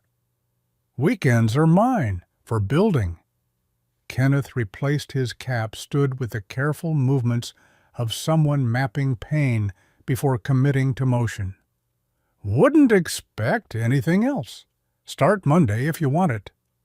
He drove away before Rebecca could overthink the decision, leaving her with coffee growing cold and a job offer that felt like the universe finally deciding she'd proven herself enough to deserve predictability. Lily had started preschool in Dorothy's formalized program, state-approved now, with curriculum and assessments and everything that transformed unofficial daycare into legitimate education. She'd made friends with children who didn't know or care that their classmate had once been homeless. To them, Lily was just the girl whose mom could build anything and who drew elaborate pictures of mountains that looked suspiciously like the view from their classroom window. The teacher, a young woman named Amanda, who'd moved to Silverbrook specifically because she wanted to teach somewhere that needed teachers, pulled Rebecca aside one afternoon. Lily talks about you constantly, about how you built your house, how you learned from books, how Mr. Kenneth taught you everything. Rebecca braced for criticism, working too much, absent too often, not providing traditional stability. Amanda smiled. She tells the other kids her mom can build anything, and you know what? They believe her. She's giving them permission to believe impossible things are possible. The words settled into Rebecca's chest, warm and unexpected. She'd been so focused on surviving, on providing shelter and food and safety, that she hadn't considered what Lily was learning beyond the practical lessons. But children absorbed everything, and apparently what her daughter had internalized wasn't fear or instability. It was the understanding that broken things could be fixed if you were willing to learn how. Spring of year 2 brought plans for expansion. The bathroom addition Christopher had drawn required digging footings for the foundation trenches, for plumbing excavation for the septic system Kenneth had explained with diagrams that made Rebecca's head hurt until she understood the basic principle of gravity doing work that pumps would complicate. She'd borrowed Tom's small excavator, spent 2 days learning to operate it without destroying the building she'd already constructed. The machine's controls felt alien at first, but like everything else, competence arrived through repetition and careful attention to which lever did what. 2 feet down the shovel hit something that rang metallic. Rebecca shut off the excavator, jumped into the trench. A box, military surplus by the look of it, waterproofed and sealed with latches that had survived however many years underground. Inside, wrapped in plastic that had kept moisture at bay, was another notebook. Older than the journal Christopher had left in the crate, this one dating back to the 1990s, based on the newspaper clippings tucked between pages. And, beneath the notebook, a stack of letters in envelopes that had never been mailed, each one addressed to Rachel in Christopher's careful handwriting. Rebecca sat in the dirt, reading her grandfather's history, written in his own hand. The entries painted loneliness in precise detail, a man who'd bought land, thinking his daughter would come home, who'd maintained it for decades, against the possibility of forgiveness that never arrived while she lived. June 1994. Bought 40 acres today. Everyone thinks I'm crazy. Maybe they're right. But Rachel loved mountains when she was small, before I ruined everything by being exactly who I am. If she ever wants to come home, this will be here. March 2008. Investigator found her. Denver. She has a daughter, Rebecca, 9 years old. I drove to the address, sat in my truck for 3 hours, never knocked. What would I say? Sorry, I was a terrible father. Sorry. I loved you the only way I knew how, and it wasn't enough. She's made a life without me. Maybe the kindest thing I can do is stay away. October 2019. Rachel's dead. Cancer. The investigator called this morning with the news. She'd been sick for 8 months. 8 months, and she never contacted me. Even at the end, I wasn't forgiven enough to say goodbye. I deserved that. I know I deserved it, but it doesn't make the deserving hurt less. The final letter unsealed was addressed to Rebecca, but dated 2 months before Christopher's death. Rebecca, you'll find this when you dig for the bathroom. I put it here because anyone serious about staying would eventually need plumbing, and I wanted you to understand the full story before you decided I was some benevolent ghost instead of a man who failed the people he loved. Your mother Rachel was born in 1975. My wife died bringing her into the world. I blamed myself, then blamed work, then blamed everything, except my own inability to be soft when softness was required. I raised Rachel with military precision rules, discipline expectations that allowed no room for mistakes. I thought I was teaching strength. I was teaching fear. She left at 18, told me I'd turned love into obligation, affection into performance. She was right. I'd done exactly that, because I didn't know any other way to care for someone. I bought this land for her. Thought if I built something beautiful, maybe she'd forgive me. But you can't construct forgiveness like you construct houses. Foundations matter, but so does the intention behind them. Rachel refused every attempt at reconciliation for 25 years. The only communication I received was that final letter written 6 months before she died, telling me she forgave me but couldn't see me, and asking me to find you if you ever needed help. I'm not writing this for absolution. I don't deserve that.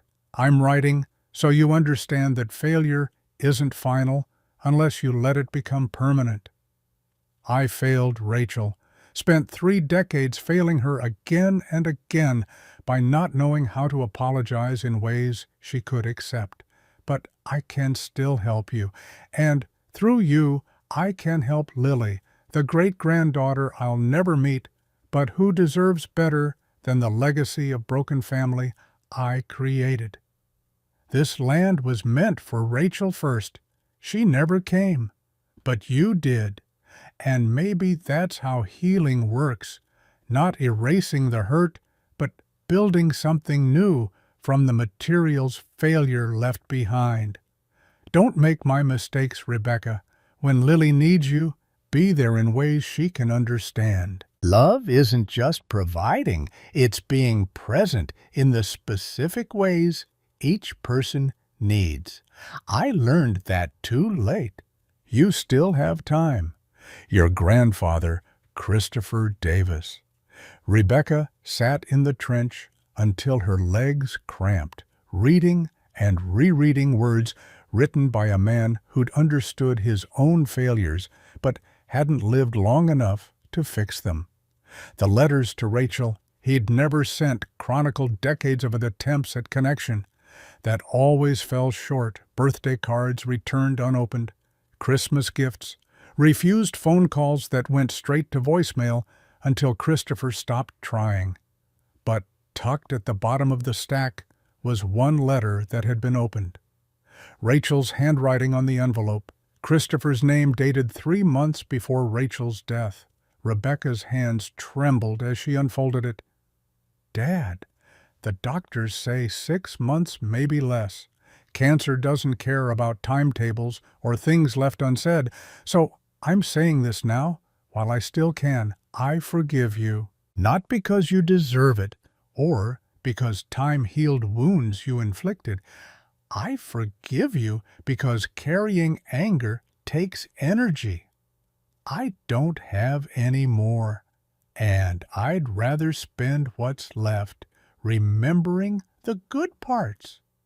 You taught me to build things, to measure carefully, to understand that strong foundations matter more than pretty facades.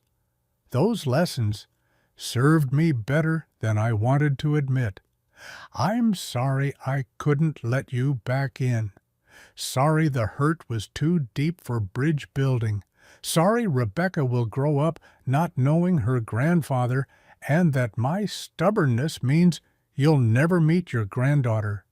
If you find her someday, if she needs help, and you're still around, give her what I couldn't accept, not money or property, but proof that broken things can be rebuilt if someone cares enough to do the work.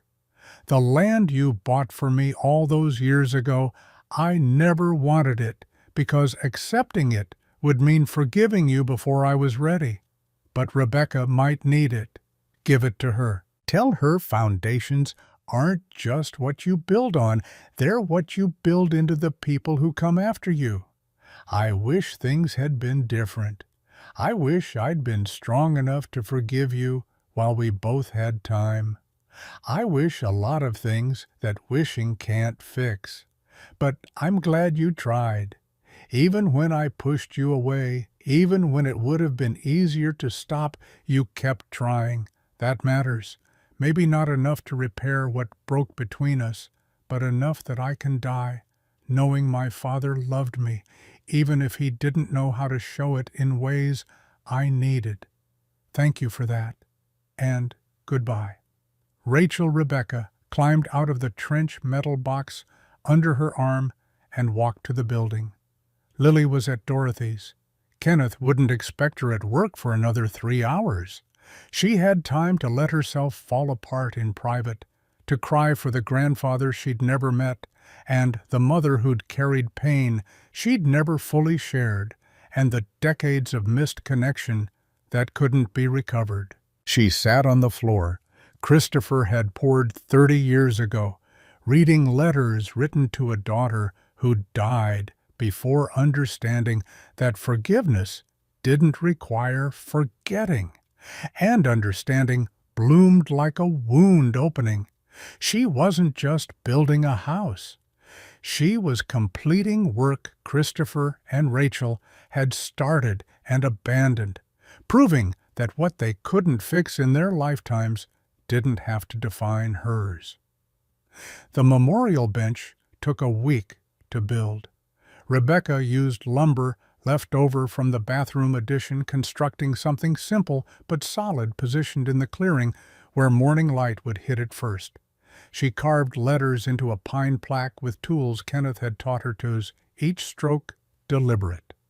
Christopher Davis, 1947 to 2023, built foundations. Rachel Carter, Mitchell, 1975 to 2019, taught forgiveness. Timothy Clark arrived for the dedication. Moving slower than he had 18 months ago, age catching up with him the way it eventually caught everyone. Dorothy brought Lily, who'd spent the morning making paper flowers, to place at the bench. Kenneth came, and Brandon and Tom and Rita with their infant son. Shirley brought food, because that was her language of care, and a dozen other Silverbrook residents who'd known Christopher or just respected what Rebecca had built. Timothy spoke first, his lawyer's precision giving way to something more personal. Christopher Davis helped me start my practice in 1987, loaned me the down payment for the office, refused interest, said young people needed help getting established. He never asked for repayment, though I tried monthly for 3 years until he told me to stop being stubborn and pay it forward instead. Stories emerged like that, one after another. Kenneth talked about Christopher teaching him advanced joinery techniques when he was barely 20. Brandon mentioned the time Christopher had wired his mother's house for free when she couldn't afford an electricator. Shirley admitted quietly that Christopher had co-signed her diner loan when every bank in 3 counties had turned her down. A pattern emerged from the anecdotes. Christopher Davis had spent decades building not just structures, but community, helping people who needed help and never demanding recognition or repayment. He'd been exactly as Rachel described, terrible at soft love, brilliant at practical care. Dorothy laid flowers at the bench, then turned to Rebecca. "Your mother worked at my husband's pharmacy when she was 16. Saved money for college, had her whole future planned. Then she got pregnant at 22 and everything changed. She never talked about her family, never mentioned a father, but I watched her raise you alone, and I saw strength she had to learn somewhere." Lily placed her paper flowers carefully beside Dorothy's real ones, then climbed onto the bench. Rebecca started to tell her to get down to show respect, then stopped. Christopher had built this property, thinking someday a great-granddaughter he'd never meet might play here. Letting Lily sit on his memorial seemed exactly what he would have wanted. Kenneth pulled Rebecca aside while others were gathering food. "Your grandfather told me once that he wasn't building for himself. Said he was building for someone he'd never meet, someone who'd need it more than he did." Rebecca's throat felt tight. "He meant me. He meant all of you. You, Lily, whoever comes after. That's what foundations do. They hold up the future, not just the present." The words settled into Rebecca's understanding of what she'd inherited. Not just land and money, but responsibility. The weight of carrying forward something Christopher and Rachel had tried to build and failed at, giving her the chance to succeed where they couldn't. Fall of year 2 brought completion. The bathroom addition stood finished, actual plumbing, a shower with hot water from the solar panels, a toilet that flushed. Lily's bedroom had expanded, giving her space to play without Rebecca tripping over toys. A guest room existed now, small but functional, though nobody had stayed in it yet except Dorothy during a particularly bad snowstorm when she'd refused to drive home. Rebecca's workshop occupied the newest section, walled off to contain sawdust, and equipped with tools she'd accumulated through careful saving and occasional gifts from Kenneth when he decided his shop had duplicates. The workspace felt sacred somehow, proof that she'd moved beyond survival into actual building, creating things because she wanted to rather than because necessity demanded it. Tom and Rita had hired her to design and build an addition to their house, her first real commission. The pay was modest, but the validation enormous. Someone trusted her enough to let her modify their home. Kenneth had walked the job with her, pointing out load-bearing walls and suggesting structural solutions, but the design was hers. The second project came from a couple 2 towns over who'd heard about the woman who'd built her own house. Then another, then 2 more. Small jobs, mostly decks and storage sheds, and repair work that didn't require permits. But each one added skills to her repertoire and money to savings that had started to feel like security instead of temporary luck. Lily started kindergarten in September, walking into the small school with the confidence of a child who'd never learned to doubt herself. Rebecca had worried about that first day. Would other kids ask about her father? Would teachers judge a single mother working construction? Would Lily feel different, less than damaged, by the circumstances of her birth? The teacher, Mrs. Patterson, called that first afternoon. "I wanted you to know what happened during introduction time. I asked each child to share something about their family. Lily stood up and said, "My mom built our house. Mr. Kenneth helped and lots of other people, but my mom did most of it." Rebecca's chest tightened, waiting for the criticism. Mrs. Patterson laughed, warm and genuine. The other kids asked if that was real. Lily pulled out photos. You'd apparently let her bring before and after pictures of the building. She showed them everything. Now, half the class wants to learn carpentry, and 3 parents have called asking if you teach lessons. The absurdity of it struck Rebecca, her daughter treating their struggle as accomplishment, their necessity as adventure, their survival as something worth celebrating rather than hiding. "She's remarkable, and she clearly learned that from you." Timothy Clark arrived in October with an envelope that felt heavier than paper should. He'd aged noticeably in 2 years, moving like someone whose body was negotiating terms of surrender with time. But his eyes stayed sharp, assessing Rebecca with the same careful attention he'd given her that first day in his office. This was to be delivered after 2 years. Christopher's instructions were specific about the timing. Inside was a property deed, 0.4 acres in Silverbrook proper, Main Street, location currently vacant lot. Market value listed at $60,000.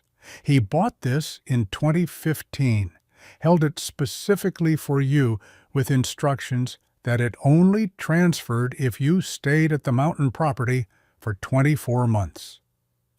Rebecca stared at the deed, her mind refusing to process. Why?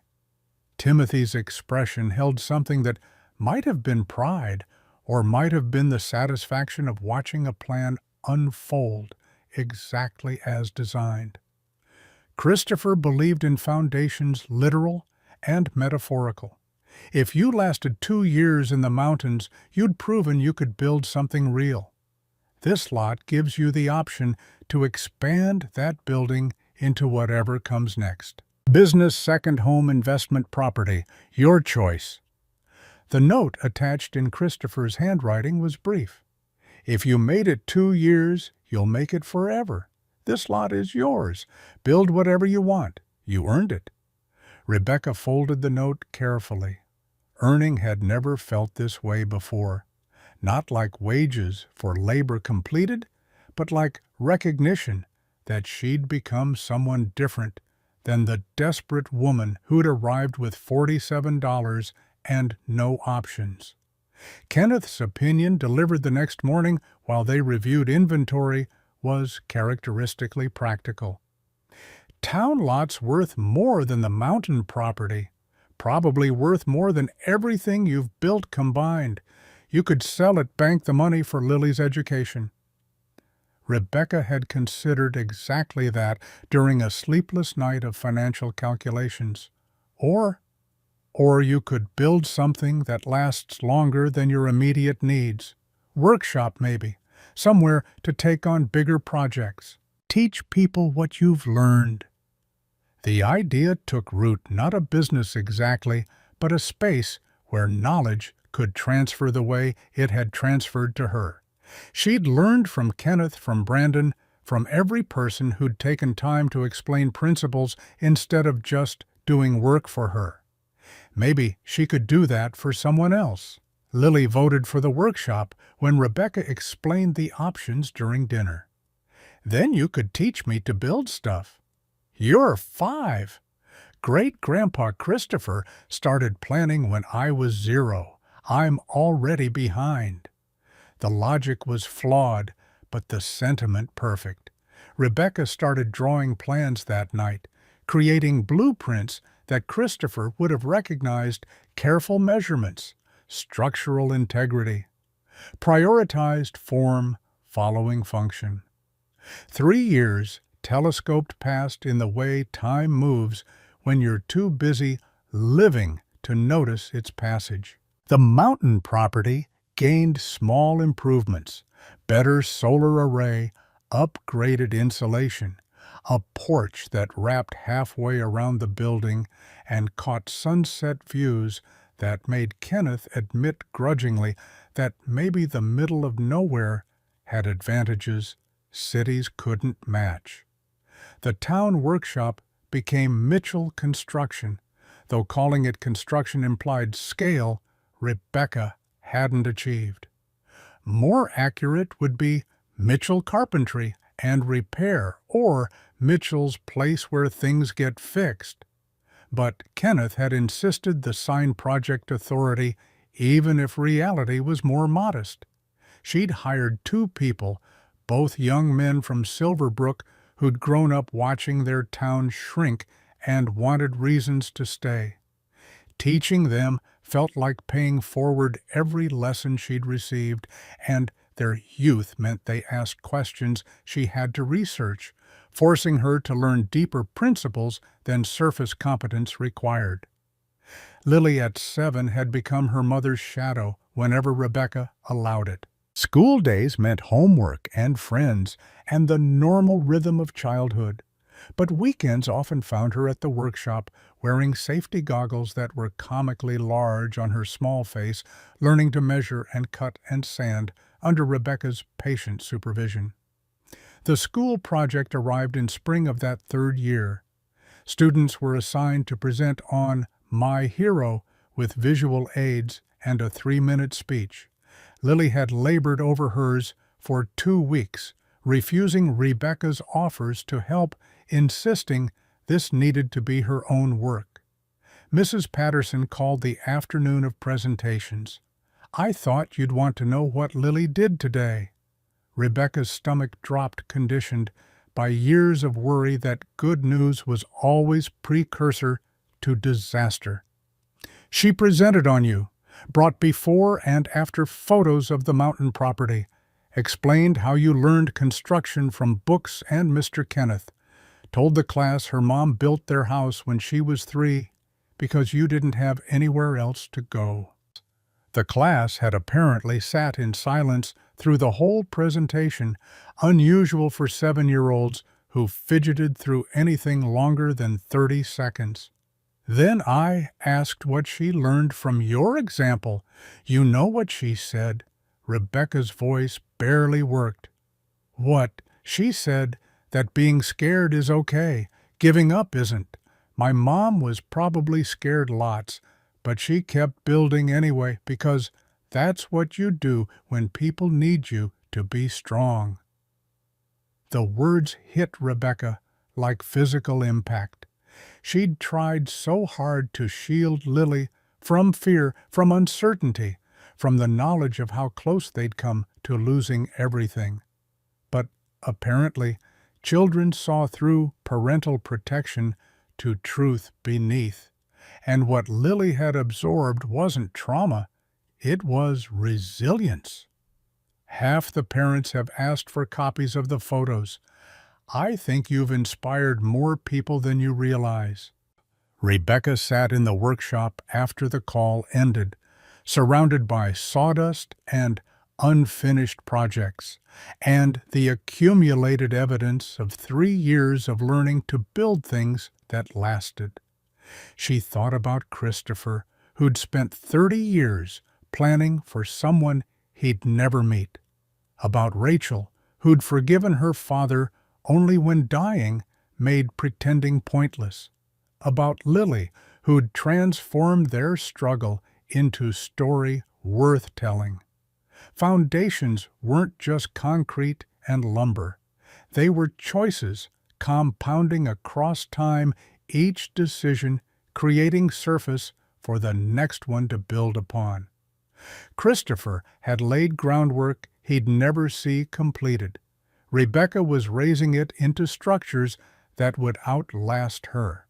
And Lily would either maintain what had been built or construct something entirely new from the materials failure and success had provided.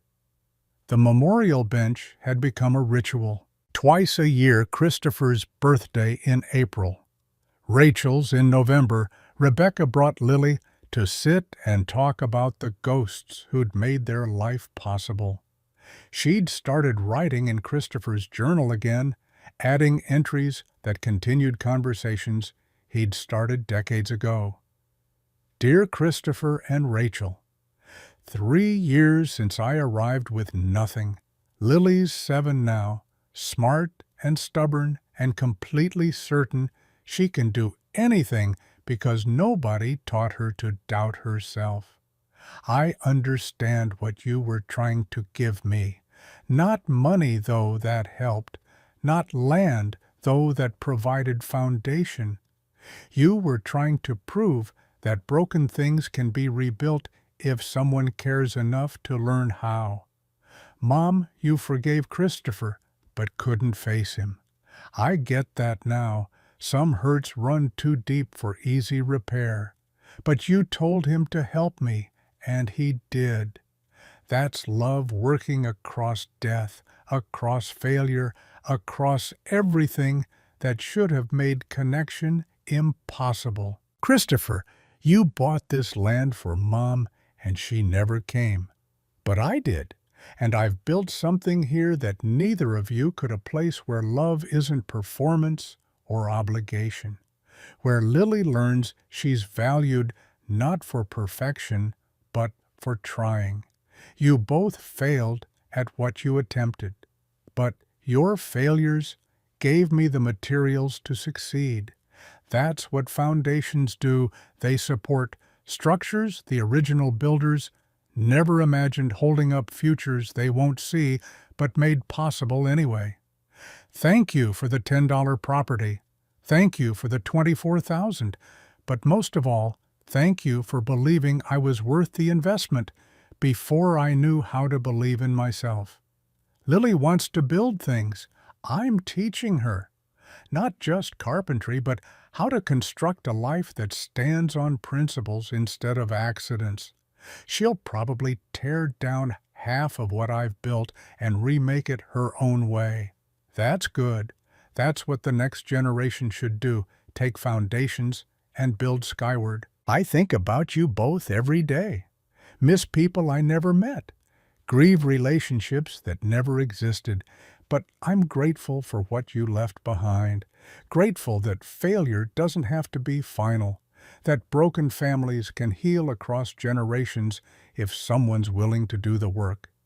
We're okay here, more than okay. We're home. Rebecca and Lily. She closed the journal, slid it back into the metal box she kept on the workshop shelf.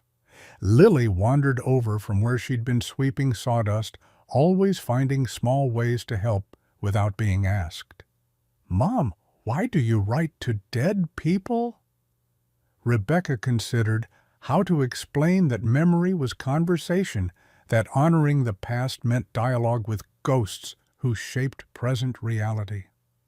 Because they can't answer back, so I have to figure out what they'd say. That makes me think harder about what matters.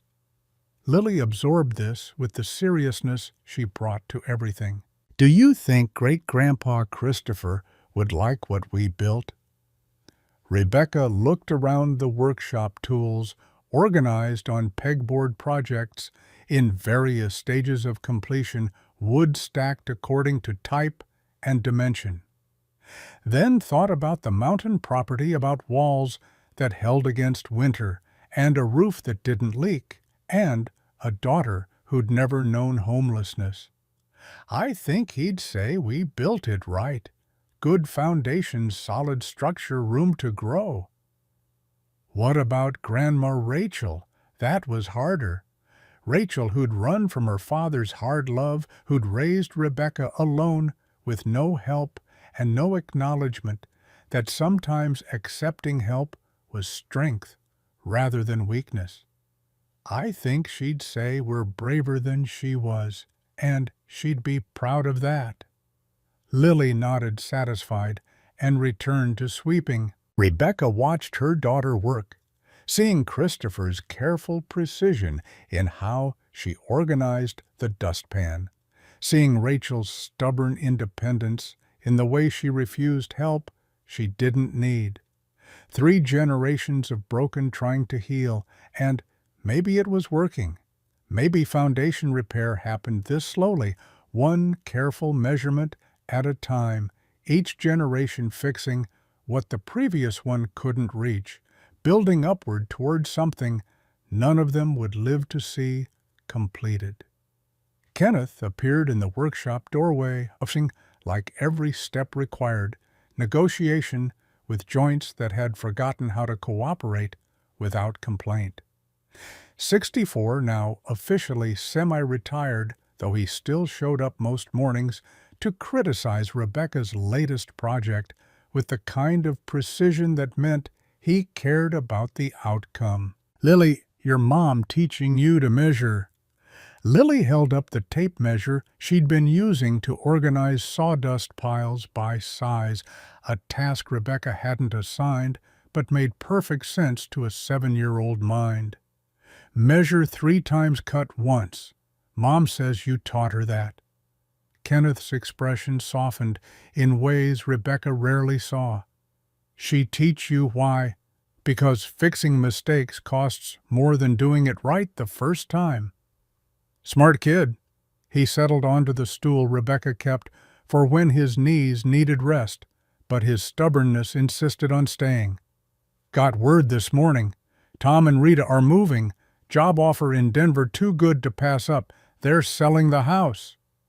Rebecca felt the loss immediately. Tom and Rita had been part of her foundation. Crew had helped build when she had nothing to offer except gratitude and the promise of paying forward when circumstances allowed. "They asked if you'd handle the sale. Fix what needs fixing, stage it properly, work with the realtor. Said they trust you more than anyone." The trust landed heavy and warm. 3 years ago, Rebecca couldn't have imagined anyone trusting her with their largest asset. Now it felt natural, earned through countless small projects, completed on time and within budget.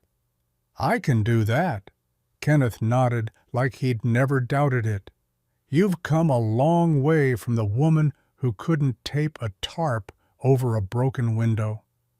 Rebecca laughed, the sound surprising her. "That woman feels like someone I used to know, like watching a stranger's life." "That's growth, when who you were doesn't recognize who you've become." He stood, joints creaking audibly, and headed for the door, then paused, looking back. "Christopher would have liked you, would have recognized himself in how you build careful, thorough, focused on what lasts instead of what looks good today." The comparison settled into Rebecca's chest, warm, despite the complication of being compared to a grandfather whose failures had shaped everything. "I hope I do better than he did at the parts that matter." Kenneth's smile was slight but genuine. "You already have. You're here. You stayed. And that kid—" He gestured to Lily, who'd moved on to sorting nails by size. "She knows she's loved in ways she can understand. That's the whole game right there." Evening arrived with the gradual dimming that mountain altitudes produced, sunset stretching longer than physics should allow. Rebecca and Lily walked back to the property, following the road that had become familiar through repetition, each curve and rise memorized by feet that had traveled it thousands of times. The building that had once looked like a rusted shell now sat solid and permanent against the tree-lined smoke rising from the chimney in a straight column that meant the weather would hold clear. Lily ran ahead, opening the door with the casual ownership of someone who'd never questioned whether this place was home. Inside, warmth met them. The wood stove radiated heat that insulation trapped and reflected. Lily's drawings covered one wall, a gallery of her artistic evolution, from simple stick figures to increasingly sophisticated landscapes. The kitchen held food Dorothy had sent home enough for tonight and tomorrow. The bathroom, with its actual plumbing, represented luxury Rebecca would never take for granted. But more than the physical improvements, the space felt lived in, loved in, a place where laughter happened and mistakes were forgiven and futures were built, one careful decision at a time. Rebecca started dinner while Lily did homework at the table. Christopher's blueprint had indicated should go exactly there. Math problems for a 7-year-old, simple addition and subtraction that Lily attacked with fierce concentration. "Mom, what's 10 plus 14? "What do you think it is?" Lily counted on her fingers, moving her lips silently. 24. "Show me how you got that." Lily demonstrated her logic, and Rebecca recognized teaching technique she'd learned from Kenneth. Never just give answers, always make people show their work. Understanding the process mattered more than arriving at correct conclusions because process could be applied to new problems while memorized solutions failed the moment circumstances changed. After dinner, after homework, after Lily's bedtime routine that had remained consistent for 3 years because consistency was its own kind of foundation, Rebecca sat on the porch with coffee and Christopher's journal. Stars multiplied overhead as darkness deepened the kind of sky city light pollution made impossible. She thought about foundations again, how Christopher had poured concrete 30 years ago, creating surface for walls he'd never build. How Rachel had forgiven him only when dying made stubbornness pointless. How Rebecca had arrived broken and desperate, and somehow built not just shelter, but home. The future stretched ahead, unmapped, but not unknowable. Lily would grow, would eventually leave, would build her own foundations on lessons learned here. Mitchell Construction would expand or contract based on decisions Rebecca hadn't made yet. The mountain property would stand as long as she maintained it, or crumble if neglect won out over care. But tonight, in this moment, everything felt balanced. The weight of what Christopher and Rachel had failed to build was exactly offset by what Rebecca had managed to construct from their ruins. Not perfect, not finished, but solid enough to hold weight, tall enough to shelter from storms, and strong enough to prove that foundations properly laid could support futures their architects never imagined. Lily called from inside, voice sleepy. "Mom, will you tell me a story?" Rebecca set down the journal, went inside to where her daughter lay in bed, surrounded by stuffed animals and drawings, and all the accumulated evidence of a childhood built on stability instead of chaos. What kind of story? About the princess and the magic mountain, the one from when we first got here. Rebecca settled onto the edge of the bed, remembering the story she'd improvised that first terrible night, when everything felt impossible and Lily needed distraction from cold and fear. Once, there was a princess and her daughter who found a magic mountain. She told the story again, but differently this time. The princess wasn't lost anymore. She'd found her way. The mountain wasn't magic, it was just land that someone had believed in enough to protect. And the daughter wasn't scared, she was brave in ways that made bravery look easy. Lily fell asleep before the ending, but Rebecca finished anyway. For herself, for Christopher and Rachel, who'd never hear it, for every person who'd ever arrived at the end of options and discovered that endings were just foundations for whatever came next. Outside wind moved through the pines with sound like distant ocean. The building creaked and settled its bones, adjusting to temperature changes, speaking in the language of structures that knew their own strength. And Rebecca Mitchell, 29 years old, with calloused hands and a daughter who believed she could build anything, understood finally that she'd inherited more than property. She'd inherited proof that broken things could be rebuilt. That failure didn't define you unless you let it become permanent. That foundations mattered more than anything built on top of them, because foundations determined what kind of weight the future could bear. Christopher had known that. Rachel had learned it too late. But Rebecca had time, still time, to build, time to teach, time to prove that what breaks in one generation can heal in the next if someone cares enough to do the work. The journal lay open to blank pages, waiting for entries. Rebecca picked up her pen and wrote one more line. We're not just surviving anymore. We're building futures. That's what foundations are for.